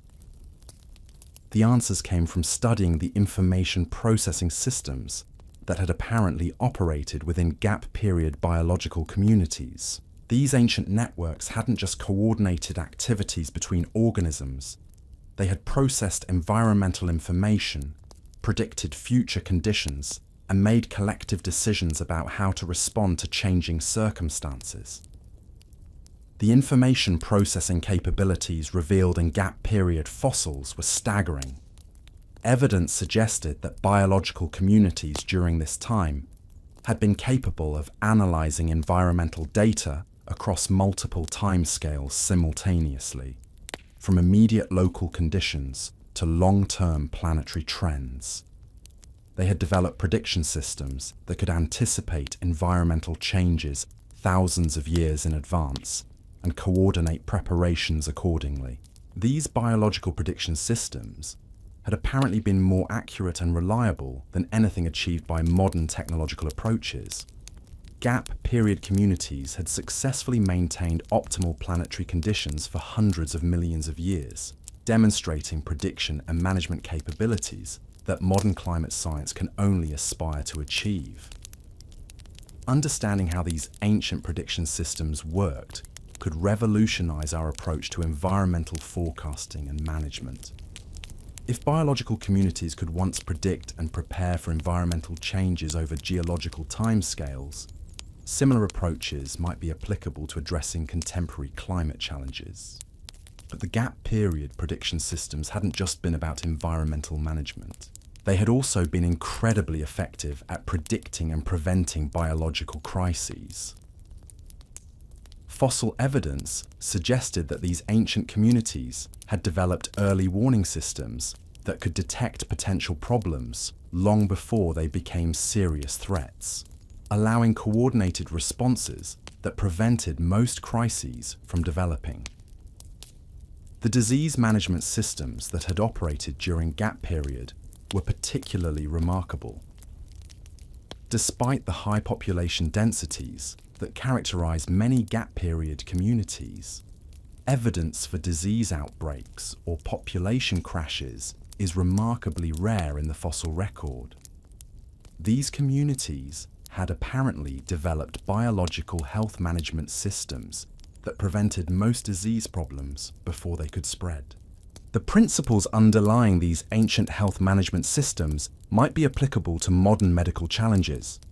If gap-period communities could maintain population health through sophisticated biological coordination, similar approaches might offer new strategies for preventing and managing diseases in contemporary populations.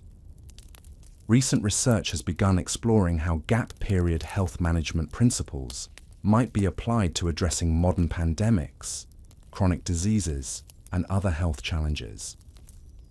Early results suggest that biological coordination approaches might be far more effective than traditional medical interventions for certain types of health problems. But perhaps the most significant discovery about gap-period biology was the revelation that these ancient systems had been capable of rapid adaptation to unprecedented challenges. When environmental conditions changed, gap-period communities could reorganize themselves within relatively short periods, developing new coordination strategies and management approaches that maintained optimal conditions despite major perturbations. This adaptive capability had been crucial to the long-term success of gap-period biological systems. Over hundreds of millions of years, these communities had faced numerous environmental crises that could have disrupted their sophisticated coordination networks. But instead of collapsing, they had consistently found ways to adapt their systems to maintain effectiveness under changing conditions. The adaptive strategies revealed in gap-period fossils showed levels of flexibility and creativity that exceeded anything seen in modern biological systems. When faced with environmental challenges, these ancient communities had been capable of completely restructuring their organization patterns, developing entirely new coordination strategies and implementing these changes across planetary scales within relatively short timeframes. Understanding these ancient adaptation strategies could be crucial for addressing the rapid environmental changes that characterize the modern world. If gap period communities could successfully adapt to major environmental perturbations while maintaining their sophisticated coordination capabilities, similar approaches might offer solutions to contemporary adaptation challenges. Climate change, biodiversity loss, ecosystem degradation, and other environmental problems require adaptive responses that exceed the capabilities of individual organisms or even individual ecosystems. But gap period research suggests that biological systems might be capable of coordinated adaptation strategies that could address these challenges at the scales necessary for effective solutions. Some researchers have begun developing adaptation strategies based on gap period principles, focusing on enhancing coordination capabilities between different components of modern ecosystems. Early experiments have shown promising results with enhanced ecosystem resilience and improved adaptation to environmental changes. But implementing gap period principles in modern contexts faces significant challenges. The environmental conditions that supported sophisticated biological coordination during the gap period no longer exist.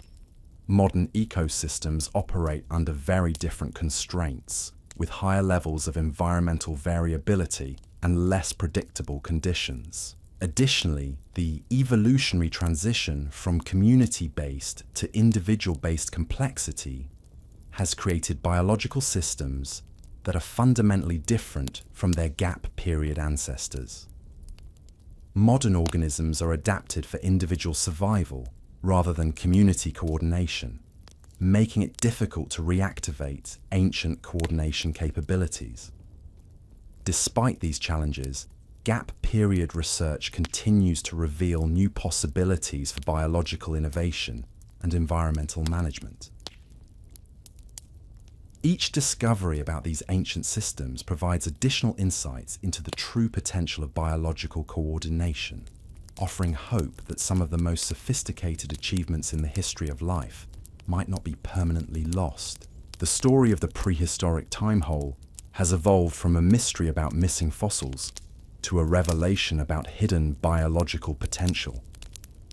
What once seemed like an empty chapter in Earth's history has become the most inspiring chapter, demonstrating that life is capable of achievements far beyond what we see in the modern world. For those of us at Did You Know Prehistory, discoveries like these remind us why studying our planet's deep past is so important.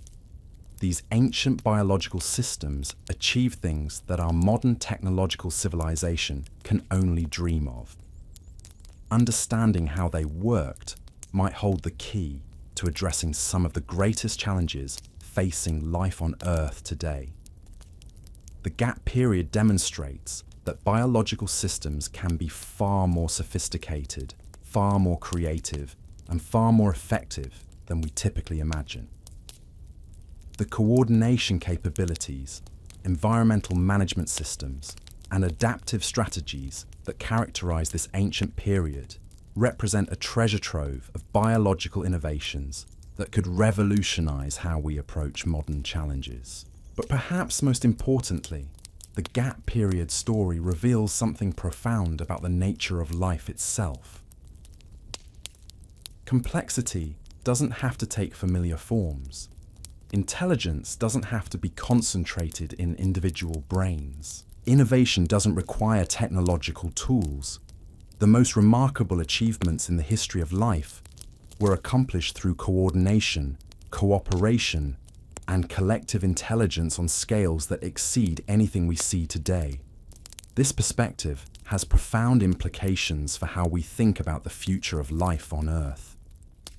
Instead of focusing exclusively on technological solutions to environmental challenges, we might need to rediscover the biological coordination capabilities that once made Earth a managed planet. Instead of relying solely on individual intelligence, we might need to develop collective intelligence systems that can address challenges at planetary scales. The genetic legacy of gap period innovations still exists in modern organisms, waiting to be understood and potentially reactivated. Hidden within the genomes of countless species are the molecular instructions for coordination systems, environmental management capabilities, and adaptive strategies that once maintained optimal conditions on Earth for hundreds of millions of years. Unlocking this hidden potential won't be easy. It will require fundamental advances in our understanding of biological coordination, genetic expression, and ecosystem management. It will require new approaches to biological engineering that focus on enhancing coordination capabilities rather than just individual organism modifications. But the potential rewards are extraordinary. If even a fraction of gap period biological capabilities could be reactivated in modern contexts, the results could transform our relationship with the natural world. We might be able to develop biological solutions to climate change, create self-managing ecosystems that maintain optimal conditions without human intervention, and establish coordination systems that allow human civilization to integrate seamlessly with natural biological networks. The prehistoric time hole that once represented evolution's greatest mystery has become evolution's greatest inspiration. Those missing hundreds of millions of years weren't lost time. They were preparation time. The period when life developed the most sophisticated biological technologies ever created. Understanding these technologies and learning to apply their principles might be the key to ensuring that life on Earth continues to thrive for hundreds of millions of years to come. The gap period story teaches us that the history of life is far more remarkable than we ever imagined. It reveals that biological systems are capable of achievements that seem almost miraculous from our modern perspective. And it suggests that the future of life on Earth might hold possibilities that we can barely begin to comprehend. As research into this mysterious period continues, each new discovery adds another piece to what may be the most important puzzle in the history of biological science. Understanding gap period biology isn't just about satisfying curiosity about the past. It's about unlocking the potential for a future where biological coordination, environmental management, and collective intelligence operate at scales that could transform life on Earth. The time hole that no one could explain has become the chapter that explains everything. And the story it tells is still being written, with each new fossil discovery, each genetic analysis, each application of ancient principles to modern challenges, adding new possibilities to what may be the most important biological revolution since the gap period itself. The implications of gap period research extend into realms that challenge our fundamental assumptions about intelligence and consciousness itself. When scientists began analyzing the decision-making patterns preserved in gap period trace fossils, they discovered something that defied conventional understanding of how biological systems process information. These ancient communities hadn't just been coordinating simple activities like feeding or reproduction. They had been making complex strategic decisions that required analyzing multiple variables simultaneously, weighing long-term consequences against immediate needs, and implementing solutions that optimized outcomes across entire ecosystems. The decision-making sophistication revealed in these fossil patterns exceeded what should have been possible for organisms without centralized nervous systems. Yet somehow, these distributed biological networks had consistently made choices that modern computer systems struggle to achieve, even with advanced artificial intelligence algorithms. Consider the resource allocation patterns found in gap period fossil sites. When environmental conditions changed, these ancient communities had somehow calculated optimal distributions of nutrients, energy, and defensive capabilities across thousands of different organisms occupying diverse ecological roles. The mathematical precision of these allocations suggests computational capabilities that rival modern supercomputers. But this wasn't cold mechanical calculation. The resource allocation patterns showed clear evidence of what can only be described as biological wisdom, decision-making, that balanced efficiency with resilience, productivity with sustainability, individual needs with community requirements. These ancient systems had somehow achieved the kind of holistic optimization that continues to elude modern management science. The discovery of this distributed intelligence raised profound questions about the nature of consciousness itself. If gap period communities could make sophisticated decisions without individual brains, what does this tell us about the relationship between intelligence and awareness? Could consciousness emerge from networks of simple organisms working together, creating collective awareness that exceeded anything possible at the individual level? Recent research has begun exploring the possibility that gap period biological networks had developed forms of collective consciousness that allowed them to experience and respond to their environment as unified entities. The coordination patterns preserved in fossil sites show signatures that resemble the neural network activity associated with consciousness in modern organisms. If gap period communities had indeed developed collective consciousness, it would represent one of the most remarkable achievements in the history of life. These ancient biological networks might have been literally aware of their environment, capable of experiencing sensations, processing emotions, and making conscious decisions about how to respond to changing conditions. The evidence for gap period consciousness comes from studying the aesthetic patterns that appear repeatedly in fossil sites from this period. These aren't random biological structures or utilitarian arrangements. They show clear evidence of what can only be called artistic expression, the creation of beautiful, harmonious patterns that serve no apparent survival function. Gap period communities had apparently invested significant resources in creating elaborate decorative structures, complex geometric arrangements, and sophisticated architectural projects that seemed designed purely for aesthetic purposes. This suggests that these ancient biological networks had developed the capacity for appreciation of beauty, the ability to find meaning and satisfaction in creating harmonious arrangements. The artistic achievements preserved in gap period fossils rival anything created by modern organisms. Intricate spiral patterns that demonstrate mathematical precision, symmetrical arrangements that show deep understanding of geometric principles, complex three-dimensional structures that combine functionality with extraordinary beauty.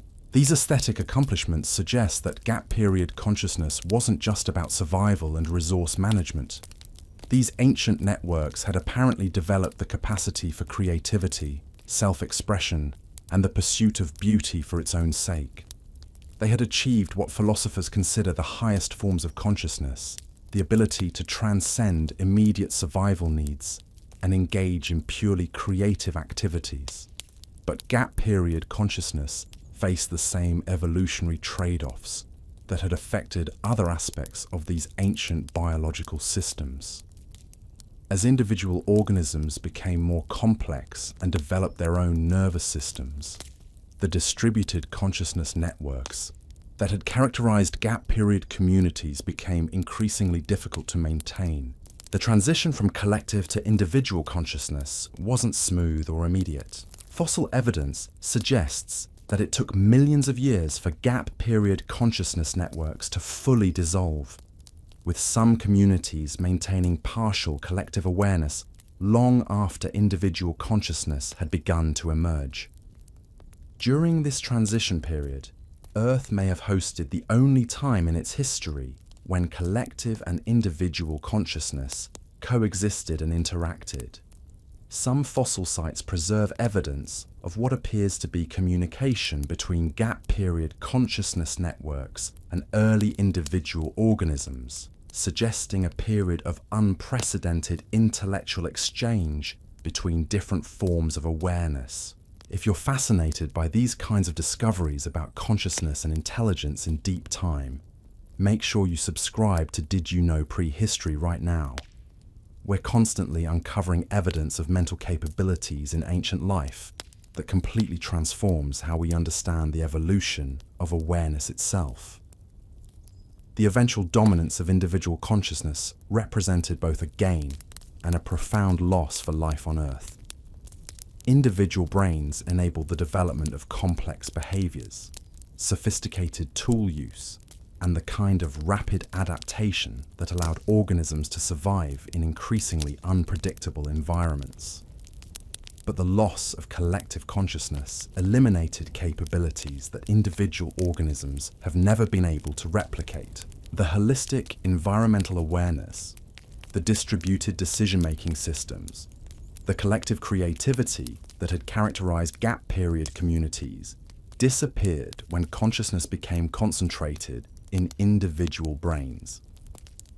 Modern attempts to recreate collective intelligence through technological networks represent efforts to rediscover capabilities that biological systems had perfected hundreds of millions of years ago.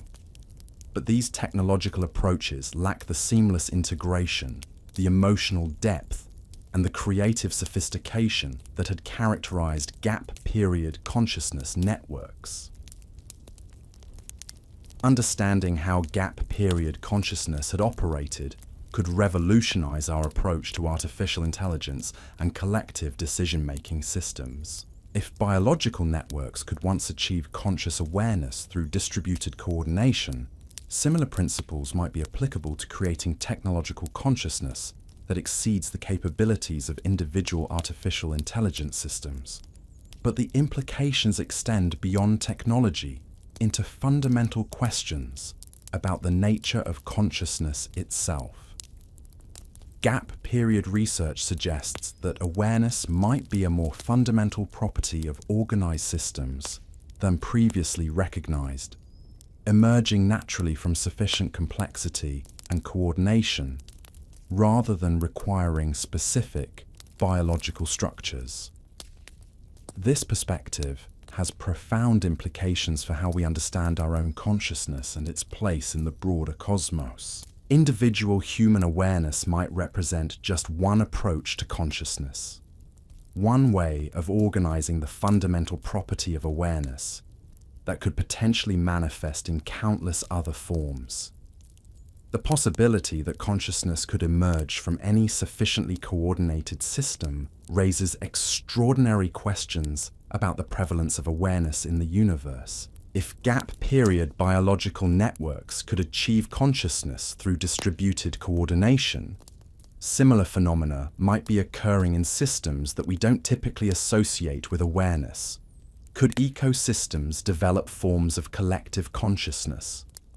Could planetary systems achieve awareness through the coordination of their component parts? Could technological networks eventually develop conscious experience that resembles the collective awareness that once characterized gap-period communities? These questions push the boundaries of scientific inquiry into realms that border on philosophy and spirituality. But gap-period research provides empirical evidence that consciousness can take forms radically different from familiar individual awareness, opening possibilities for understanding awareness that extend far beyond conventional scientific frameworks. The study of gap-period consciousness has also revealed new insights into the relationship between awareness and creativity. The artistic achievements preserved in fossil sites from this period suggest that collective consciousness had been capable of creative expression that exceeded anything produced by individual awareness systems. The creative capabilities of gap-period consciousness networks weren't limited to aesthetic expression. Evidence suggests that these ancient systems had been capable of innovative problem-solving, that combined logical analysis with intuitive insight, creating solutions to environmental challenges that demonstrated both technical sophistication and creative brilliance. The problem-solving approaches revealed in gap period fossils show characteristics that modern cognitive science associates with the highest forms of creative intelligence. These ancient consciousness networks had apparently been capable of making conceptual leaps, recognizing patterns that weren't immediately obvious, and developing novel solutions that addressed multiple challenges simultaneously. Understanding how gap period consciousness had achieved such remarkable creative capabilities could provide insights into enhancing human creativity and problem-solving abilities. If collective awareness systems could once achieve creative breakthroughs that exceeded individual capabilities, similar approaches might be applicable to addressing complex challenges that require innovative solutions. Modern research into collective intelligence and group creativity has begun incorporating principles derived from gap period consciousness studies. Early results suggest that human groups can achieve enhanced creative capabilities when they apply coordination principles that mirror the distributed awareness systems that had characterized ancient biological networks. But replicating gap period consciousness capabilities in modern contexts faces significant challenges.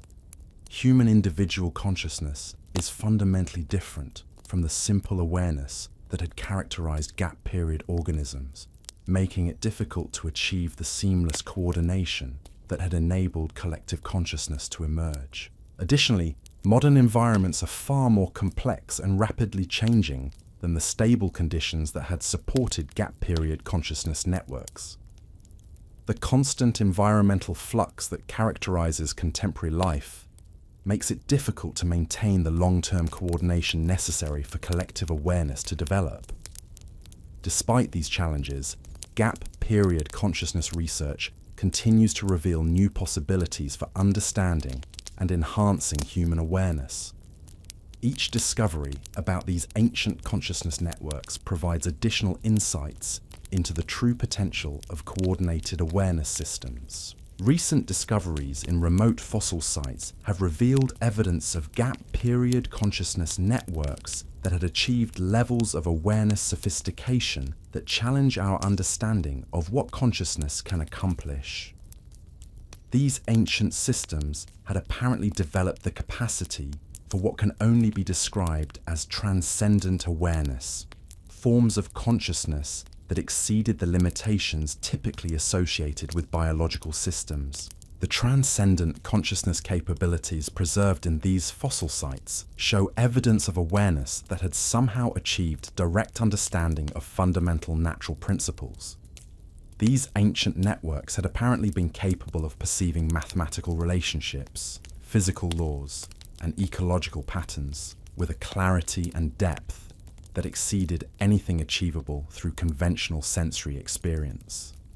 This transcendent awareness had apparently enabled gap period consciousness networks to make predictions and decisions based on direct perception of underlying natural patterns, rather than analysis of surface phenomena. The result had been environmental management capabilities that seemed almost supernatural in their effectiveness and precision. The evidence for transcendent consciousness in gap period biological networks raises profound questions about the ultimate potential of aware systems. If ancient consciousness networks could achieve direct perception of fundamental natural principles, what does this suggest about the relationship between consciousness and the basic structure of reality?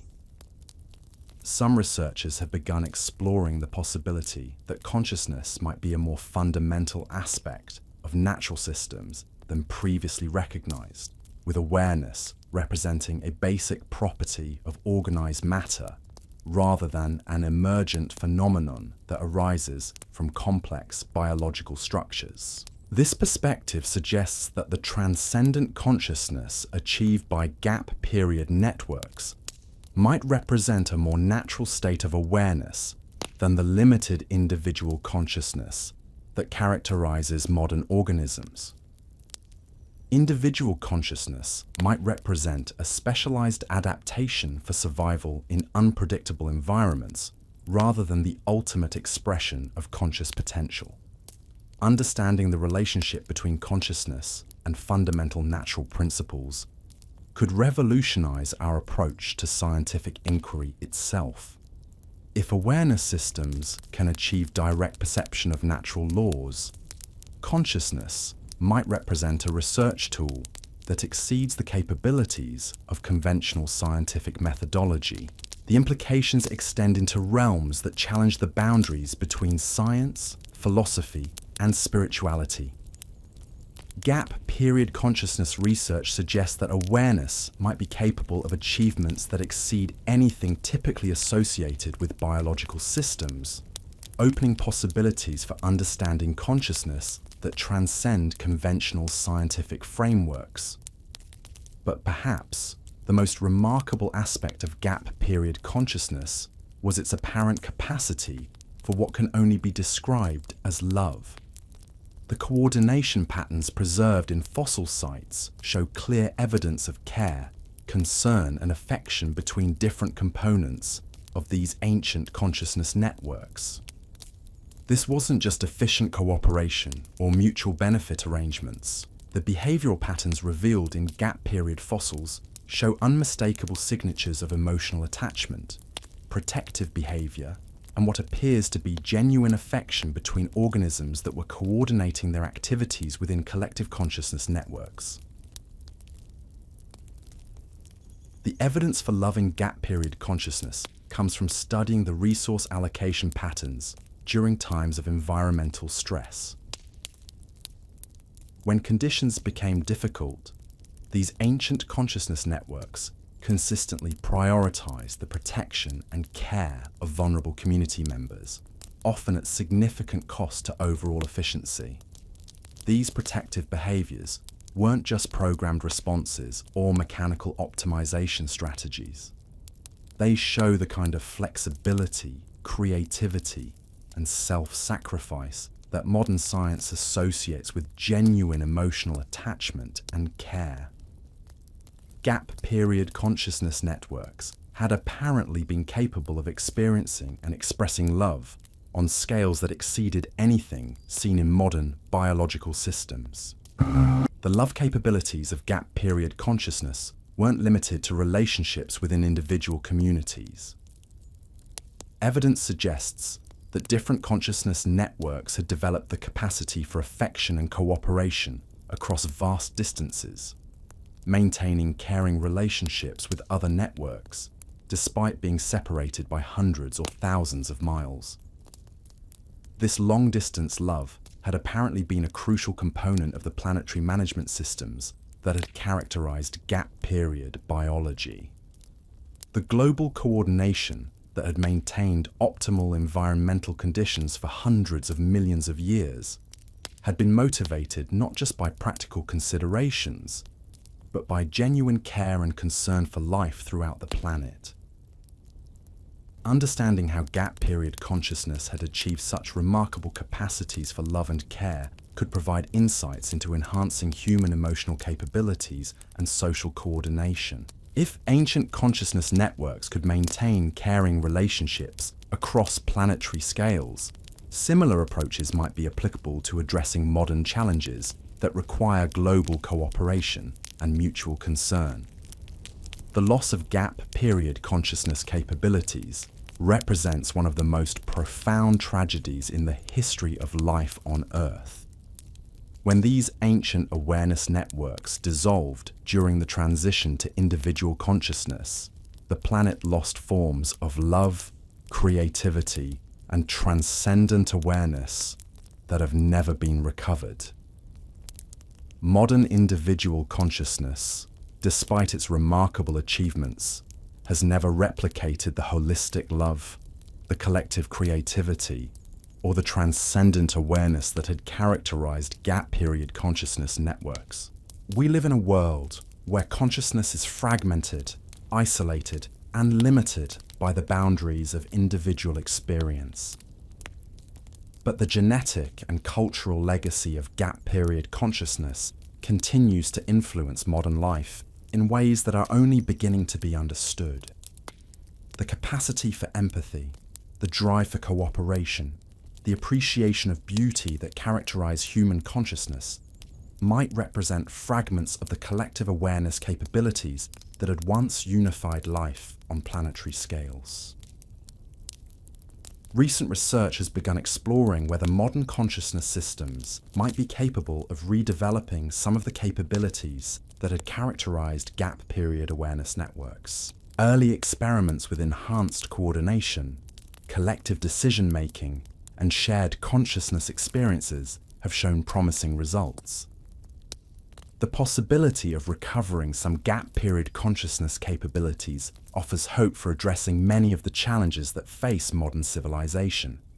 If human consciousness could develop enhanced coordination abilities, collective decision-making capabilities, and expanded awareness of natural systems, we might be able to address environmental challenges, social conflicts, and existential questions that seem insurmountable from individual consciousness perspectives.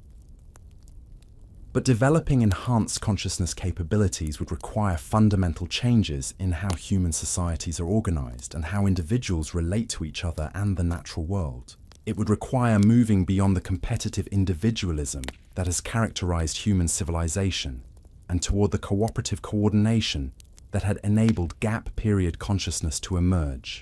The transition wouldn't be easy or immediate. Developing collective consciousness capabilities would require overcoming evolutionary adaptations that favor individual survival and competition. It would require learning to trust other consciousness systems and to subordinate individual needs to collective requirements, but the potential rewards are extraordinary. If human consciousness could redevelop even a fraction of the capabilities that had characterized gap period awareness networks, the result could be a transformation of human civilization that addresses environmental challenges, eliminates social conflicts, and creates forms of awareness and creativity that exceed anything achieved in human history. The prehistoric time hole that had once seemed to represent the absence of complex life has revealed itself as the presence of the most sophisticated consciousness systems ever developed.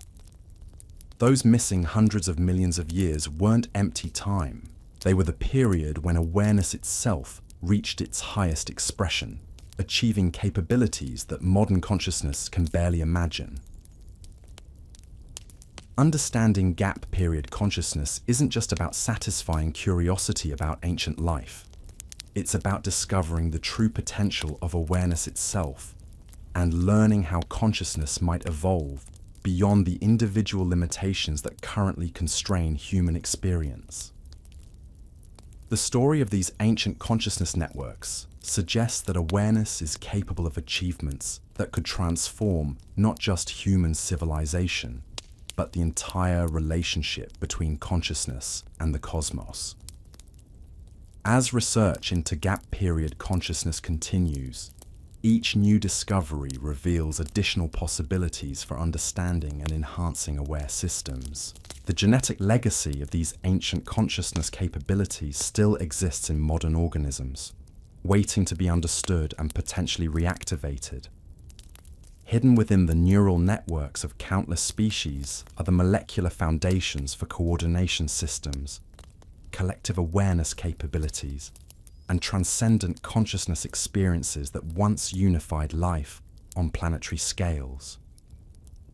The prehistoric time hole has become a window into consciousness possibilities that extend far beyond anything we see in the modern world. And the story it tells about the potential of aware systems continues to unfold, with implications that could reshape our understanding of mind, life, and the ultimate purpose of consciousness in the universe. The relationship between consciousness and time itself emerged as another remarkable aspect of gap period awareness systems. Analysis of decision-making patterns preserved in fossil sites revealed that these ancient consciousness networks had somehow transcended the linear time perception that characterizes modern awareness, developing the ability to process information across multiple temporal scales simultaneously.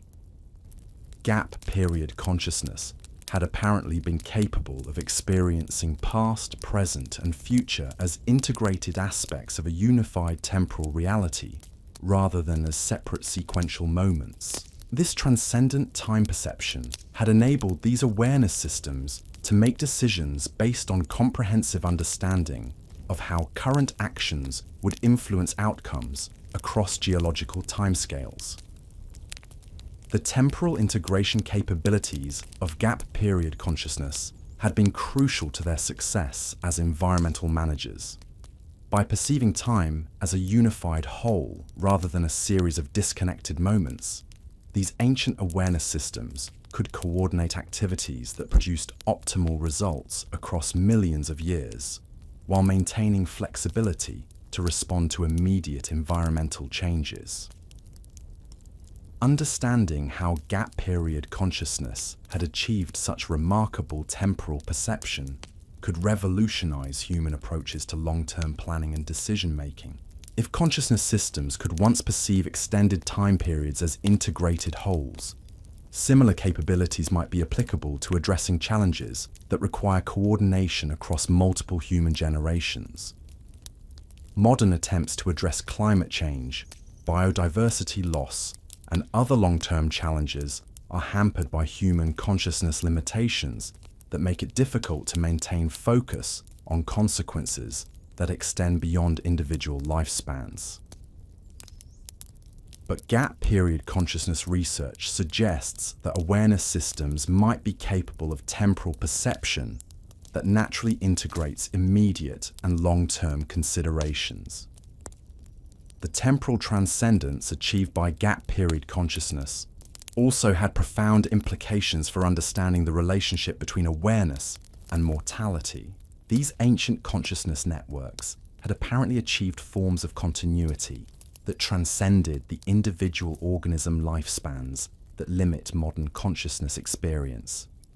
While individual organisms within gap period consciousness networks lived and died according to normal biological patterns, the consciousness networks themselves had maintained continuity across geological timescales. Information, experiences, and awareness capabilities had been seamlessly transferred between generations, creating consciousness systems that were essentially immortal.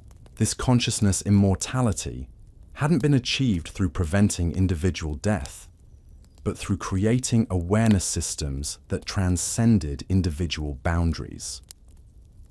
Gap period consciousness networks had apparently developed the capacity to maintain identity and continuity even as their component organisms were continuously replaced through normal biological processes.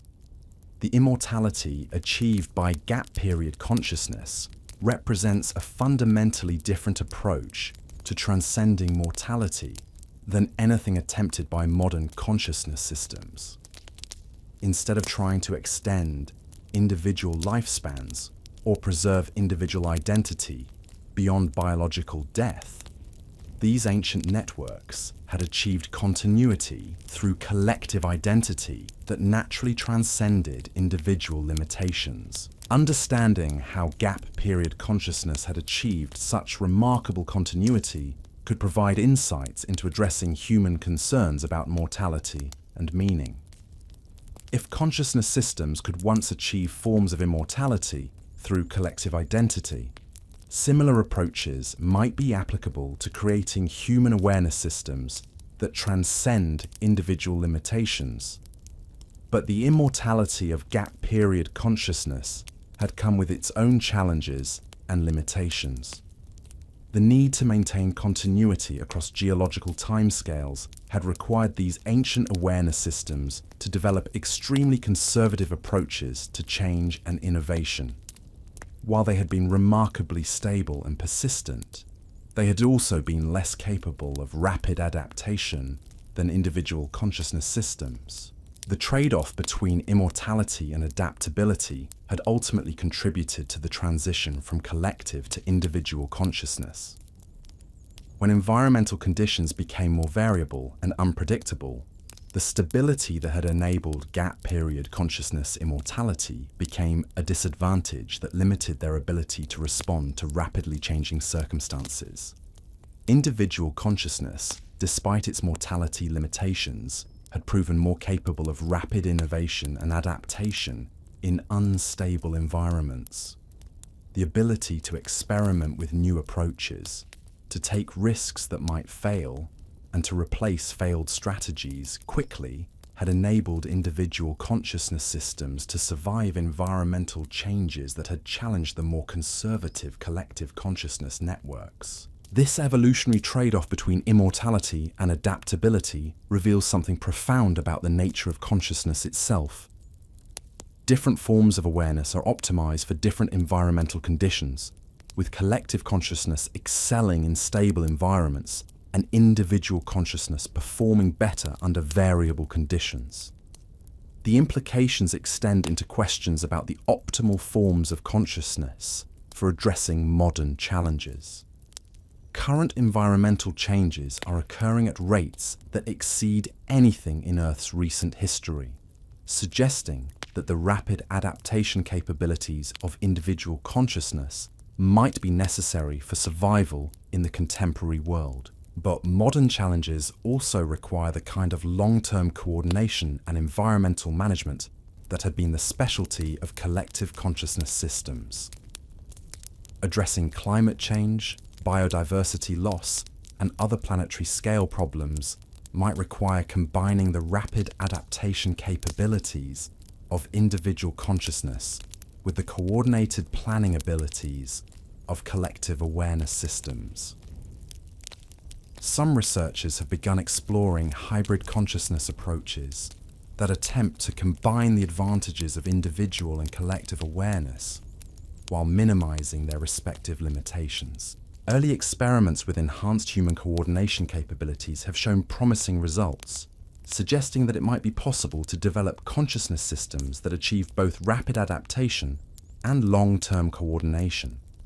But developing hybrid consciousness capabilities would require fundamental advances in understanding how different forms of awareness can be integrated without compromising their respective advantages. The challenge is creating consciousness systems that maintain the flexibility of individual awareness while achieving the coordination capabilities of collective consciousness. The gap period consciousness research provides crucial insights into how such hybrid systems might be developed.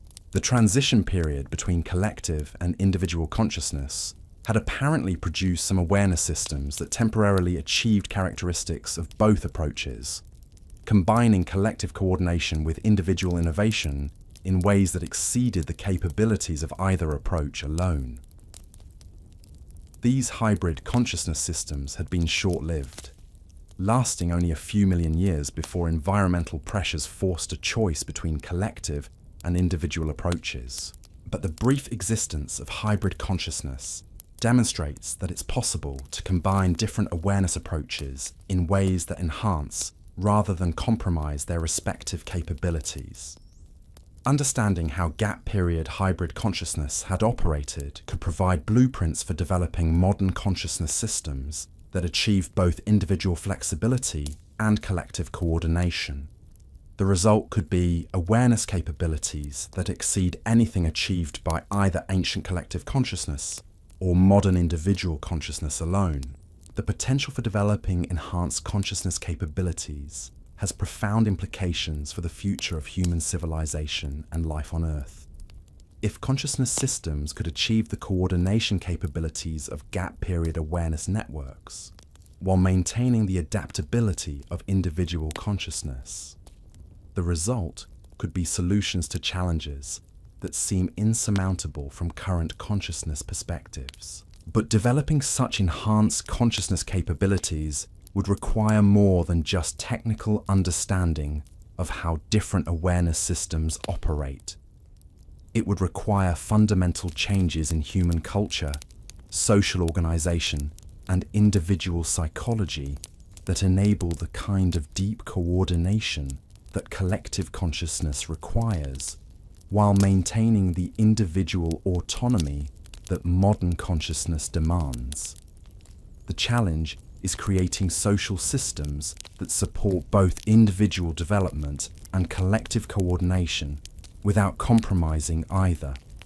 This would require new approaches to education, governance, economics, and social relationships that go far beyond conventional human institutions. Gap period consciousness research suggests that such social transformations are possible, but would require sustained effort across multiple generations to implement effectively.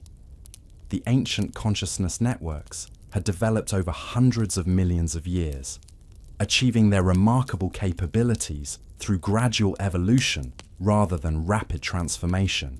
Modern attempts to develop enhanced consciousness capabilities would need to account for the timescales required for fundamental consciousness evolution, while addressing immediate challenges that can't wait for gradual development. This creates a complex balancing act between immediate practical needs and long-term consciousness development goals. But the potential rewards justify the effort required.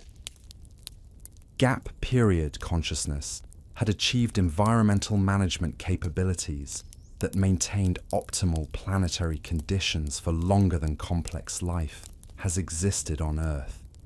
If modern consciousness systems could develop even a fraction of these capabilities, the result could be solutions to environmental challenges that ensure the continued prosperity of human civilization and the flourishing of life on Earth.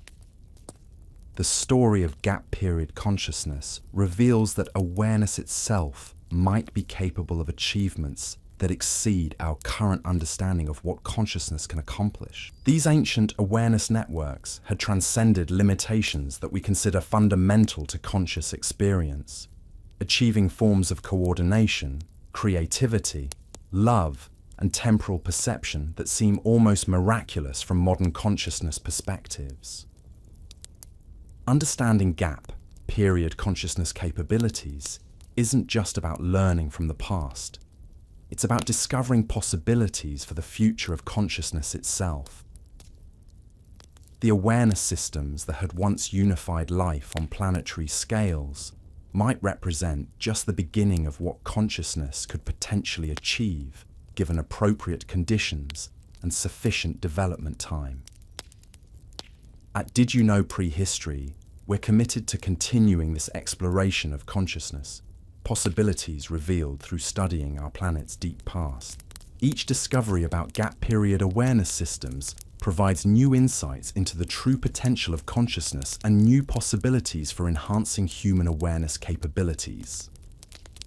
The prehistoric time hole that had once represented evolution's greatest mystery has become consciousness's greatest inspiration. Those missing hundreds of millions of years weren't absent from the story of awareness. They were the most important chapter in that story, the period when consciousness itself achieved its most remarkable expression and demonstrated possibilities that continue to inspire and guide consciousness development today. Human consciousness represents just one experiment in awareness, one approach to organizing the fundamental property of conscious experience that manifests throughout the universe. Gap period consciousness research reveals that awareness is capable of achievements that far exceed anything we see in modern consciousness systems, opening possibilities for consciousness evolution that could transform not just human experience, but the entire relationship between awareness and reality. The journey from understanding gap period consciousness to developing enhanced awareness capabilities represents one of the most important challenges and opportunities facing human civilization. Success could lead to consciousness systems that transcend current limitations and achieve capabilities that seem impossible from individual awareness perspectives. The potential for such consciousness evolution offers hope for addressing challenges that require coordination, creativity, and understanding beyond anything achievable through individual consciousness alone. The story continues to unfold as each new discovery about gap period consciousness reveals additional possibilities for awareness development.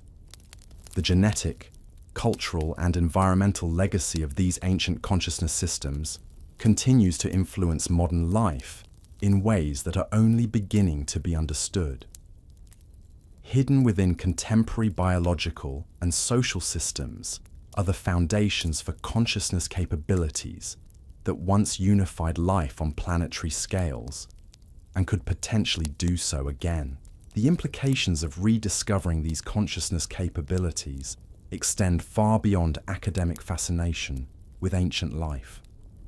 Modern neuroscience has begun identifying neural structures in contemporary organisms that appear to be evolutionary remnants of the coordination systems that once enabled collective consciousness. These dormant neural pathways, found in everything from simple invertebrates to complex mammals, suggest that the biological foundation for enhanced awareness capabilities still exists in modern life forms. Recent breakthroughs in understanding how these ancient neural coordination systems operated have revealed something extraordinary about the relationship between individual and collective awareness. The transition from gap period collective consciousness to modern individual consciousness wasn't a complete replacement of one system by another. Instead, it was a reorganization that preserved many collective consciousness capabilities in dormant form within individual neural networks. This discovery has profound implications for understanding human consciousness itself. The human brain contains neural structures that serve no apparent function in individual consciousness, but show remarkable similarity to the coordination networks that had enabled gap period collective awareness.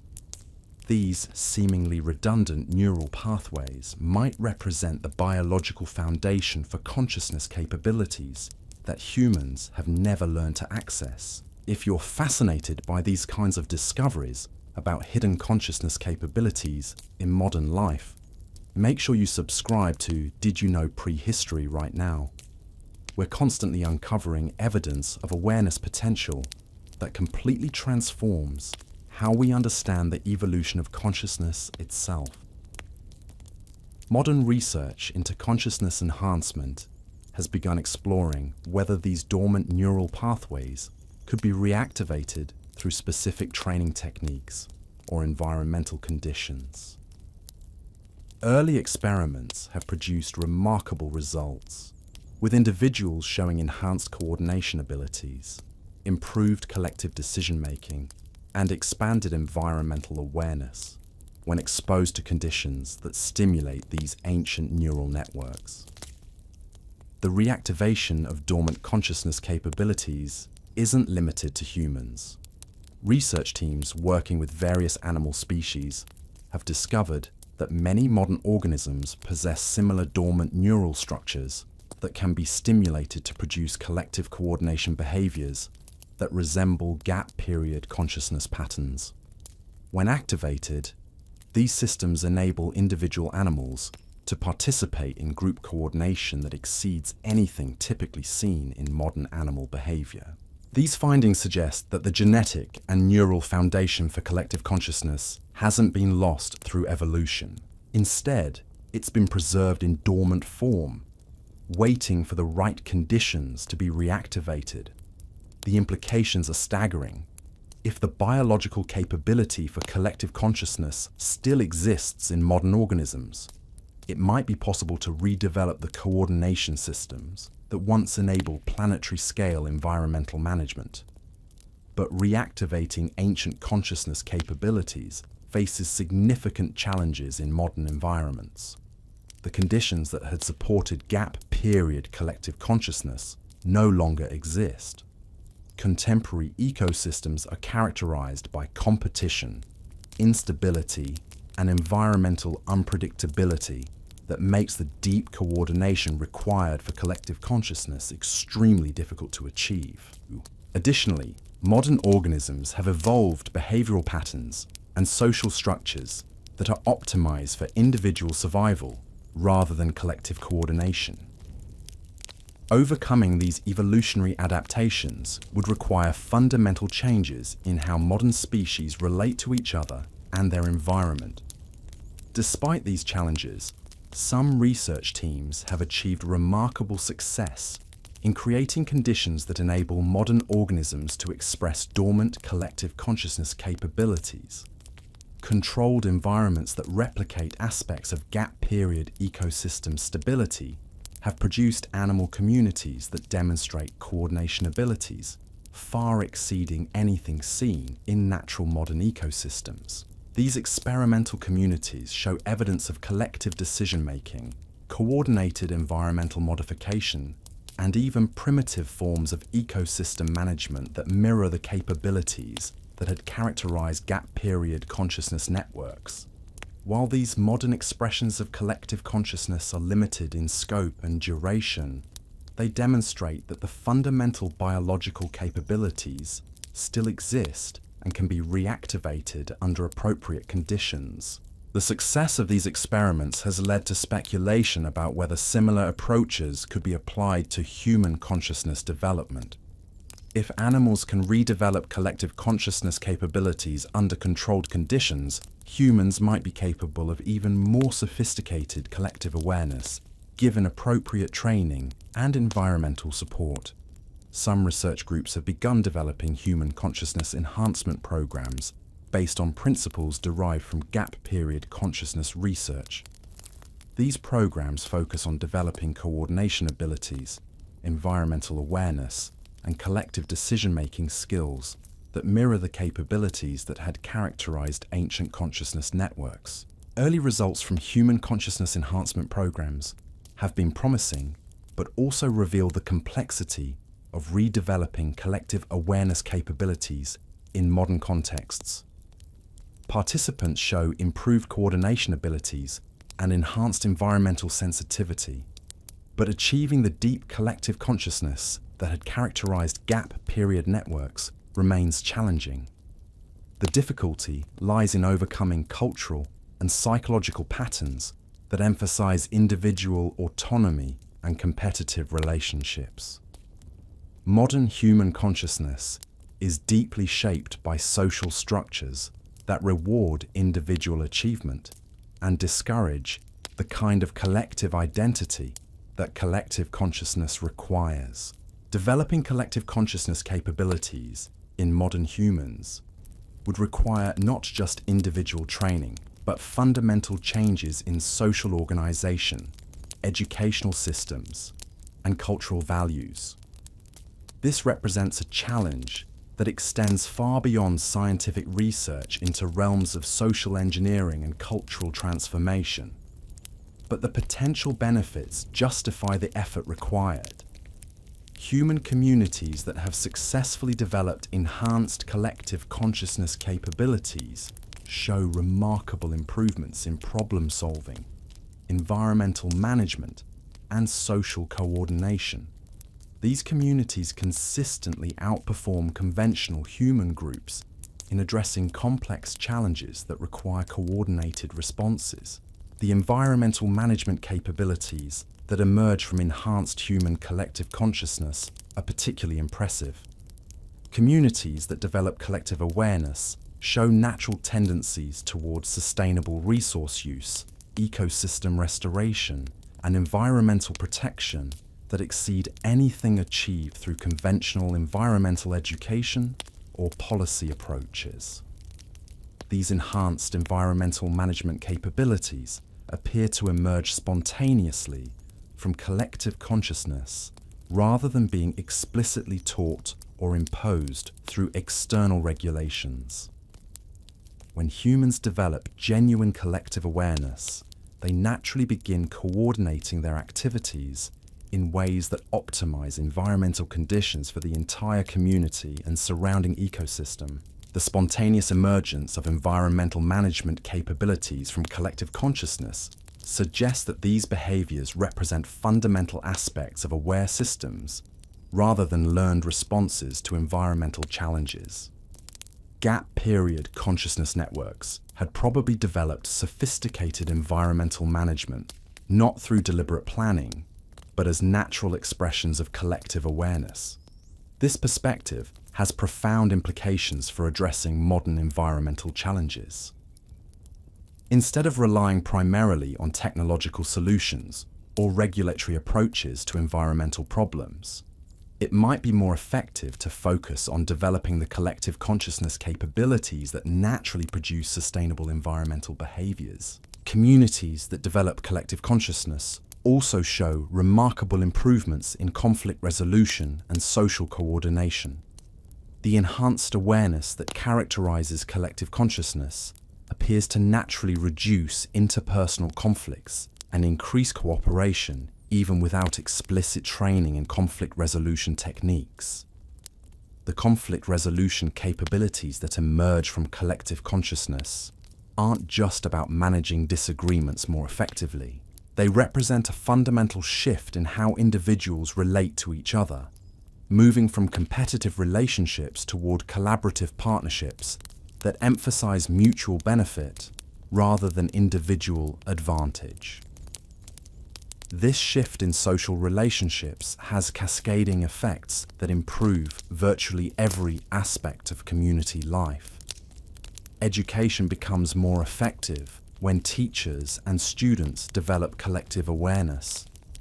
Economic activities become more sustainable when participants prioritize collective benefit.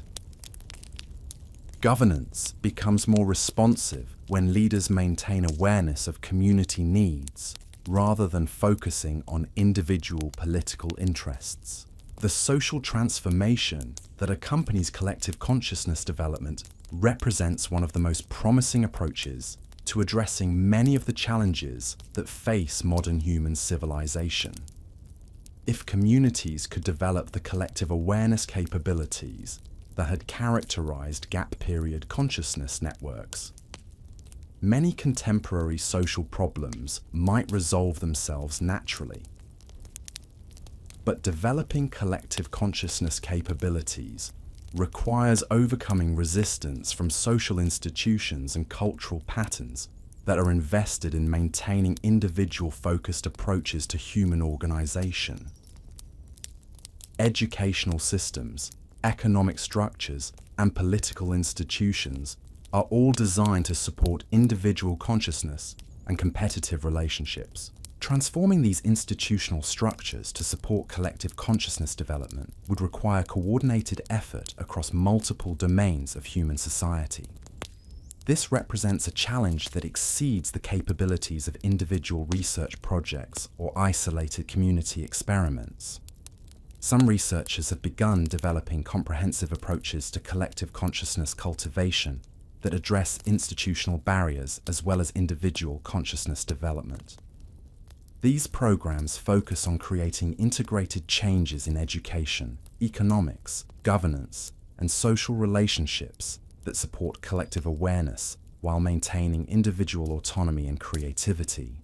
The integrated approaches to collective consciousness development show promise for creating sustainable social transformations that could address multiple challenges simultaneously. Instead of trying to solve environmental problems, social conflicts, and economic inequalities separately, collective consciousness development addresses the underlying awareness limitations that contribute to all these challenges. Early implementations of integrated collective consciousness development programs have produced remarkable results in pilot communities. These communities show improvements in environmental sustainability, social cooperation, economic prosperity, and individual well-being that exceed anything achieved through conventional community development approaches. The success of pilot programs has generated interest in scaling up collective consciousness development to larger populations and more diverse communities. But scaling presents new challenges that require developing approaches to collective consciousness cultivation that can work across different cultural contexts and social structures. Recent research has identified core principles of collective consciousness development that appear to be universal across different cultural contexts. These principles focus on developing awareness capabilities, coordination skills, and collective identity that can be adapted to various social and environmental conditions. The universal principles of collective consciousness development suggest that these capabilities might represent fundamental aspects of human potential rather than culturally specific phenomena. If collective consciousness represents a natural human capability that has been suppressed rather than lost, it might be possible to redevelop these abilities across diverse human populations. But even universal principles must be adapted to local conditions and cultural contexts to be effective. Collective consciousness development programs must be flexible enough to work within existing social structures, while gradually transforming those structures to better support collective awareness. The challenge of cultural adaptation has led to development of collaborative approaches to collective consciousness cultivation that involve local communities in designing and implementing programs that fit their specific needs and circumstances. These collaborative approaches have proven more effective than top-down programs that attempt to impose uniform consciousness development techniques. Local adaptation of collective consciousness development has revealed remarkable diversity in how collective awareness can be expressed within different cultural contexts. Some communities develop collective consciousness through enhanced spiritual practices. Others focus on collaborative economic activities. Still others emphasize collective environmental management or social coordination. This diversity in collective consciousness expression suggests that these capabilities are flexible enough to enhance rather than replace existing cultural patterns. Instead of requiring communities to abandon their cultural traditions, collective consciousness development can strengthen and expand those traditions in ways that enhance their effectiveness. The cultural compatibility of collective consciousness development has important implications for global implementation of these approaches. If collective awareness can be developed within diverse cultural contexts without requiring cultural homogenization, it might be possible to create worldwide networks of communities with enhanced consciousness capabilities. Global networks of communities with collective consciousness capabilities could address planetary scale challenges that exceed the capacity of individual communities or nations. Climate change, biodiversity loss, and other environmental challenges require coordination across cultural and political boundaries that conventional international cooperation struggles to achieve.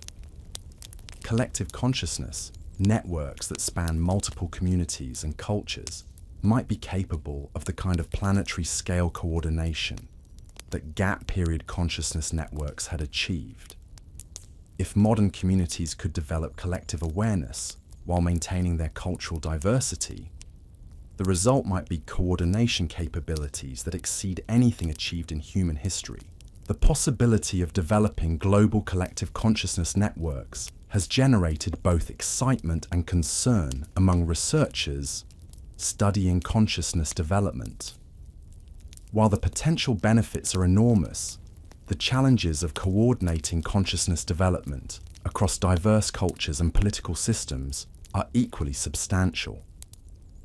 International cooperation in collective consciousness research has begun addressing some of these challenges through collaborative programs that involve researchers and communities from multiple cultures and political systems.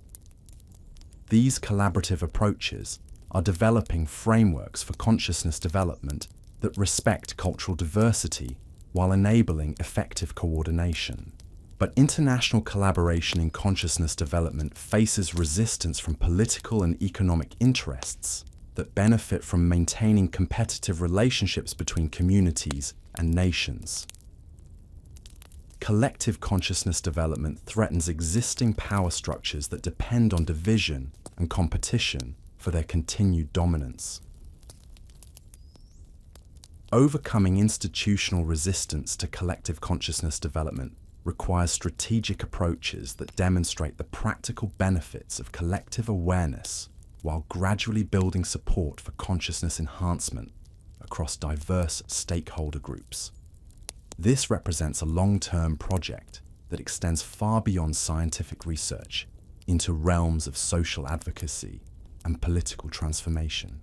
Despite the challenges involved, progress in collective consciousness development continues to accelerate as more communities and researchers recognize the potential benefits of enhanced awareness capabilities. Each successful implementation provides additional evidence that collective consciousness represents a viable approach to addressing complex challenges that conventional approaches struggle to solve.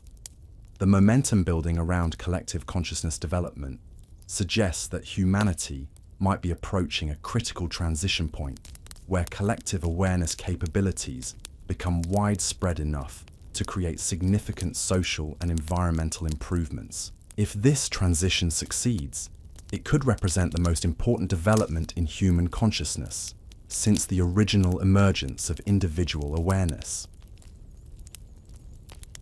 At Did You Know Prehistory, we're continuing to monitor developments in consciousness research and their connections to ancient awareness systems.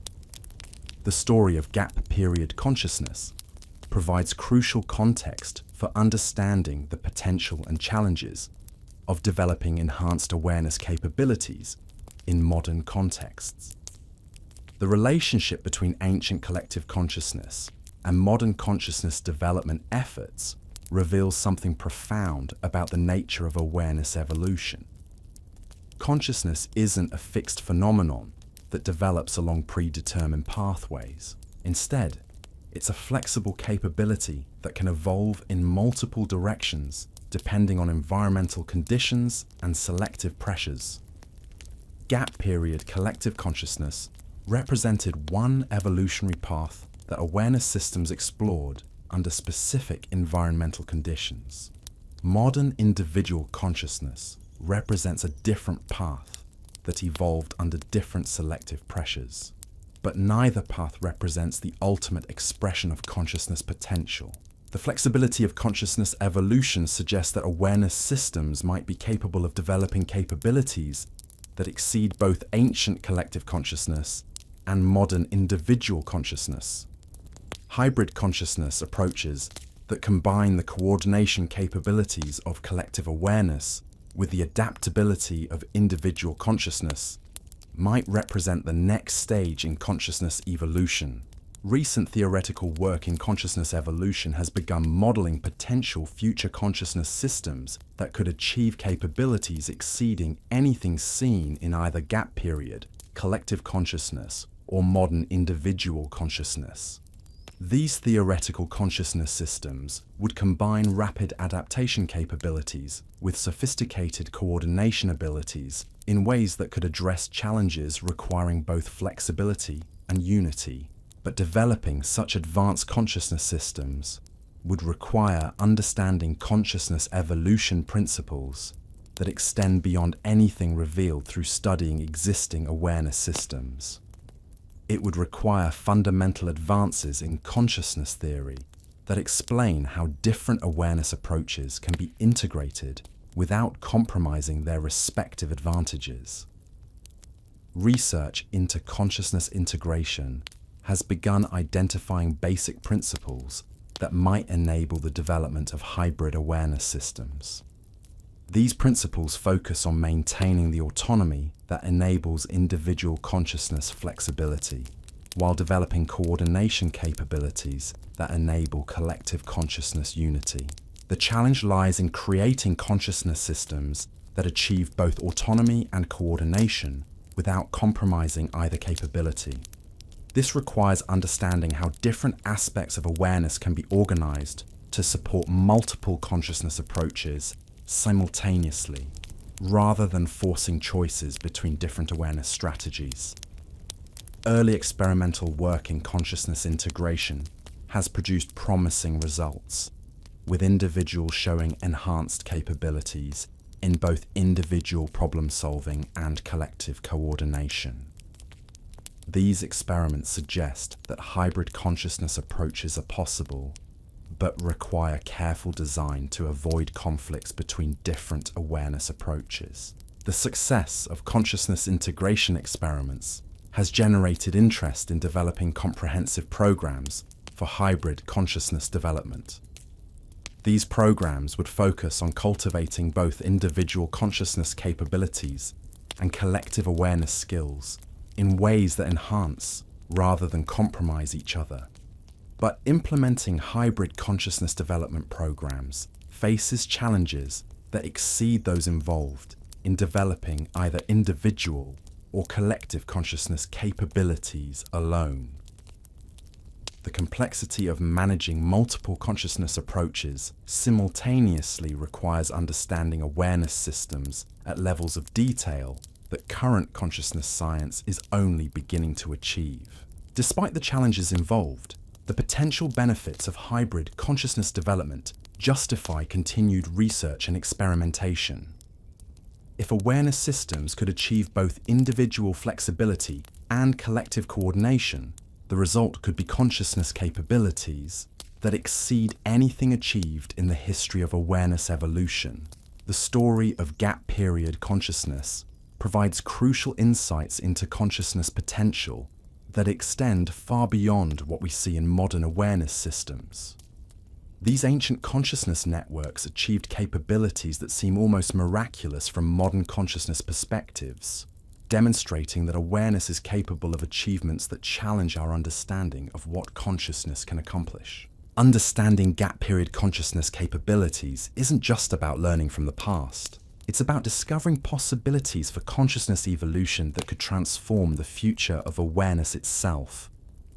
The coordination capabilities, environmental management systems, and collective creativity that characterized ancient consciousness networks might represent just the beginning of what awareness systems could potentially achieve.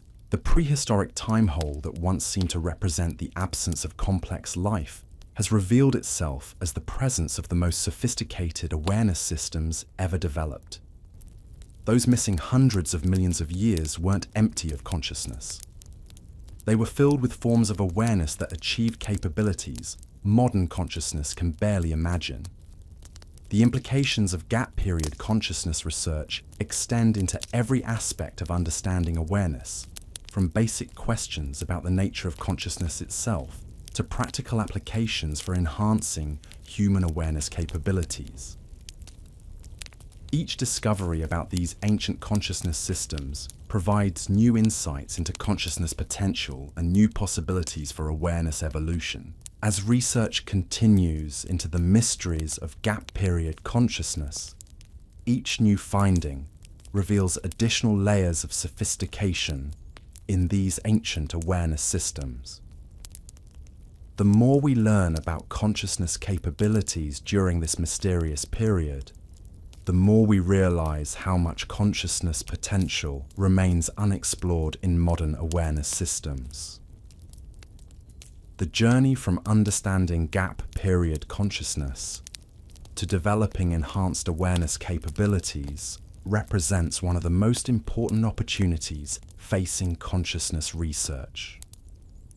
Success could lead to awareness systems that transcend current limitations and achieve capabilities that transform not just human consciousness, but the entire relationship between awareness and reality. But perhaps the most important lesson from gap period consciousness research is that awareness itself might be the most fundamental and powerful force in the universe. These ancient consciousness networks had achieved environmental management on planetary scales, collective creativity that exceeded individual capabilities, and forms of love and coordination that unified life across vast distances and time periods. If consciousness could once achieve such remarkable capabilities, awareness systems might represent the key to addressing virtually any challenge that faces life in the universe. Understanding consciousness potential, revealed through gap period research, could provide insights into addressing not just contemporary human challenges, but fundamental questions about the nature and purpose of awareness itself. The prehistoric time hole has become a window into consciousness possibilities that extend far beyond anything we see in the modern world. And the story it tells about awareness potential continues to unfold with implications that could reshape our understanding of consciousness, life, and the ultimate possibilities of aware systems throughout the cosmos. The implications ripple outward in ways that challenge everything we thought we knew about the nature of existence itself. Because what gap period consciousness research has revealed isn't just that ancient life was more sophisticated than we imagined. It's that sophistication itself might operate according to principles we've never considered. Think about this for a moment. We live in a universe where we assume intelligence requires brains, where we believe consciousness needs individual nervous systems, where we think coordination demands centralized control. But gap period evidence suggests that the most remarkable achievements in the history of awareness emerged from exactly the opposite approach. These ancient consciousness networks had no central command structure, no individual leader making decisions for the collective. Yet they coordinated activities across planetary scales with precision that exceeds anything achieved by modern technological systems. They processed environmental information with accuracy that surpasses our most advanced computers. They made strategic decisions that optimized outcomes across geological timescales. How is this possible? The answer lies in understanding something that modern science is only beginning to recognize. Consciousness might not be produced by complex structures. Instead, complex structures might be produced by consciousness. The relationship between awareness and physical organization might be exactly the reverse of what we've always assumed. If you're fascinated by these kinds of revolutionary discoveries about the true nature of consciousness and intelligence in our planet's deep past, make sure you subscribe to Did You Know Prehistory right now. We're constantly uncovering evidence that completely transforms how we understand the relationship between awareness and reality itself. This reversed understanding of consciousness changes everything. Instead of asking how complex brains produce awareness, we need to ask how consciousness creates the conditions for complex organization to emerge. Instead of wondering how sophisticated structures generate intelligence, we should explore how intelligence manifests sophisticated structures. Gap period consciousness networks provide the clearest evidence we have that awareness operates as a fundamental organizing principle in the universe. These ancient systems didn't develop consciousness as a byproduct of their complexity. They developed complexity as an expression of their consciousness. The organizational patterns preserved in gap period fossils show clear signatures of conscious intention operating at scales that exceed individual organisms. Entire ecosystems were arranged according to aesthetic principles that serve no apparent survival function. Geological formations were modified in ways that created harmony and balance across vast landscapes. This wasn't random natural selection producing accidentally beautiful results. This was conscious awareness deliberately creating beauty, harmony, and optimal conditions for life to flourish. Gap period consciousness networks were literally artists working on a planetary canvas, sculptors reshaping entire continents according to aesthetic visions that combined functionality with extraordinary beauty. The artistic achievements of gap period consciousness represent some of the most remarkable creative accomplishments in the history of awareness. Mountain ranges arranged in patterns that demonstrate mathematical sophistication. River systems designed to create optimal nutrient distribution while maintaining aesthetic harmony. Ocean currents modified to produce climate patterns that supported maximum biological diversity. These weren't engineering projects focused solely on efficiency. They were works of art that combined practical functionality with conscious aesthetic intention. Gap period consciousness networks had apparently achieved the ultimate integration of beauty and utility, creating planetary scale artworks that supported life while expressing collective creative vision. But the creative capabilities of gap period consciousness extended beyond environmental modification into realms that challenge our understanding of what awareness can accomplish. Analysis of biological patterns from this period reveals evidence of what can only be described as living poetry. Organisms arranged in patterns that expressed complex meanings through their spatial relationships. These biological poems weren't simple geometric arrangements. They were sophisticated narrative structures that told stories about environmental conditions, community relationships, and collective aspirations. Gap period consciousness networks had apparently developed the ability to express abstract concepts through the arrangement of living organisms, creating biological literature that combined aesthetic beauty with meaningful communication. The complexity of these biological narratives exceeded anything seen in modern ecosystems. Individual organisms were positioned according to grammatical rules that created coherent meanings when viewed at landscape scales. Entire valleys were arranged as sentences, with different species serving as words that combined to express complex philosophical and scientific concepts. Understanding these biological languages has required developing entirely new approaches to interpreting ancient ecosystems. Instead of viewing fossil arrangements as random distributions or simple ecological relationships, researchers have learned to read them as deliberate communications from consciousness networks that wanted to preserve their insights for future awareness systems to discover. The messages preserved in these biological texts reveal remarkable insights into gap period consciousness, philosophy, and scientific understanding. These ancient awareness networks had apparently developed sophisticated theories about the nature of existence, the purpose of consciousness, and the optimal relationships between awareness and physical reality. Some of the biological texts contain what appear to be instructions for developing consciousness capabilities, step-by-step guides for awareness systems that want to achieve the kind of collective consciousness that characterized gap period networks.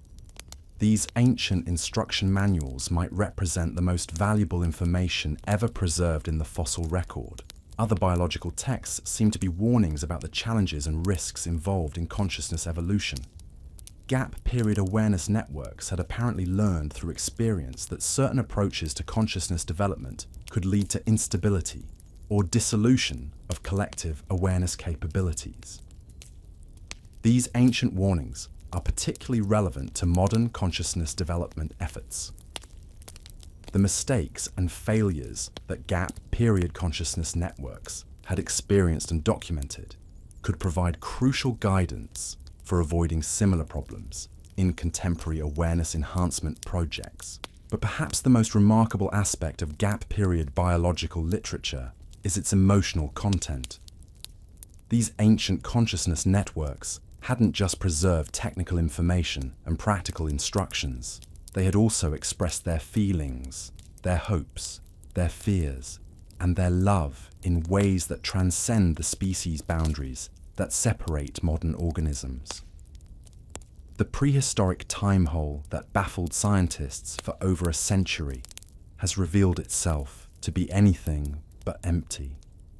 What seemed like missing pages in Earth's greatest story was actually the most important chapter ever written, hidden in forms so alien to our modern understanding that we needed entirely new ways of seeing to recognize what was really there. Those missing hundreds of millions of years weren't lost time, they were preparation time. The period when life developed the most sophisticated biological technologies, the most advanced consciousness networks, and the most elegant environmental management systems our planet has ever known. Understanding these ancient capabilities isn't just about satisfying curiosity about the deep past. It's about discovering possibilities for the future that we never knew existed.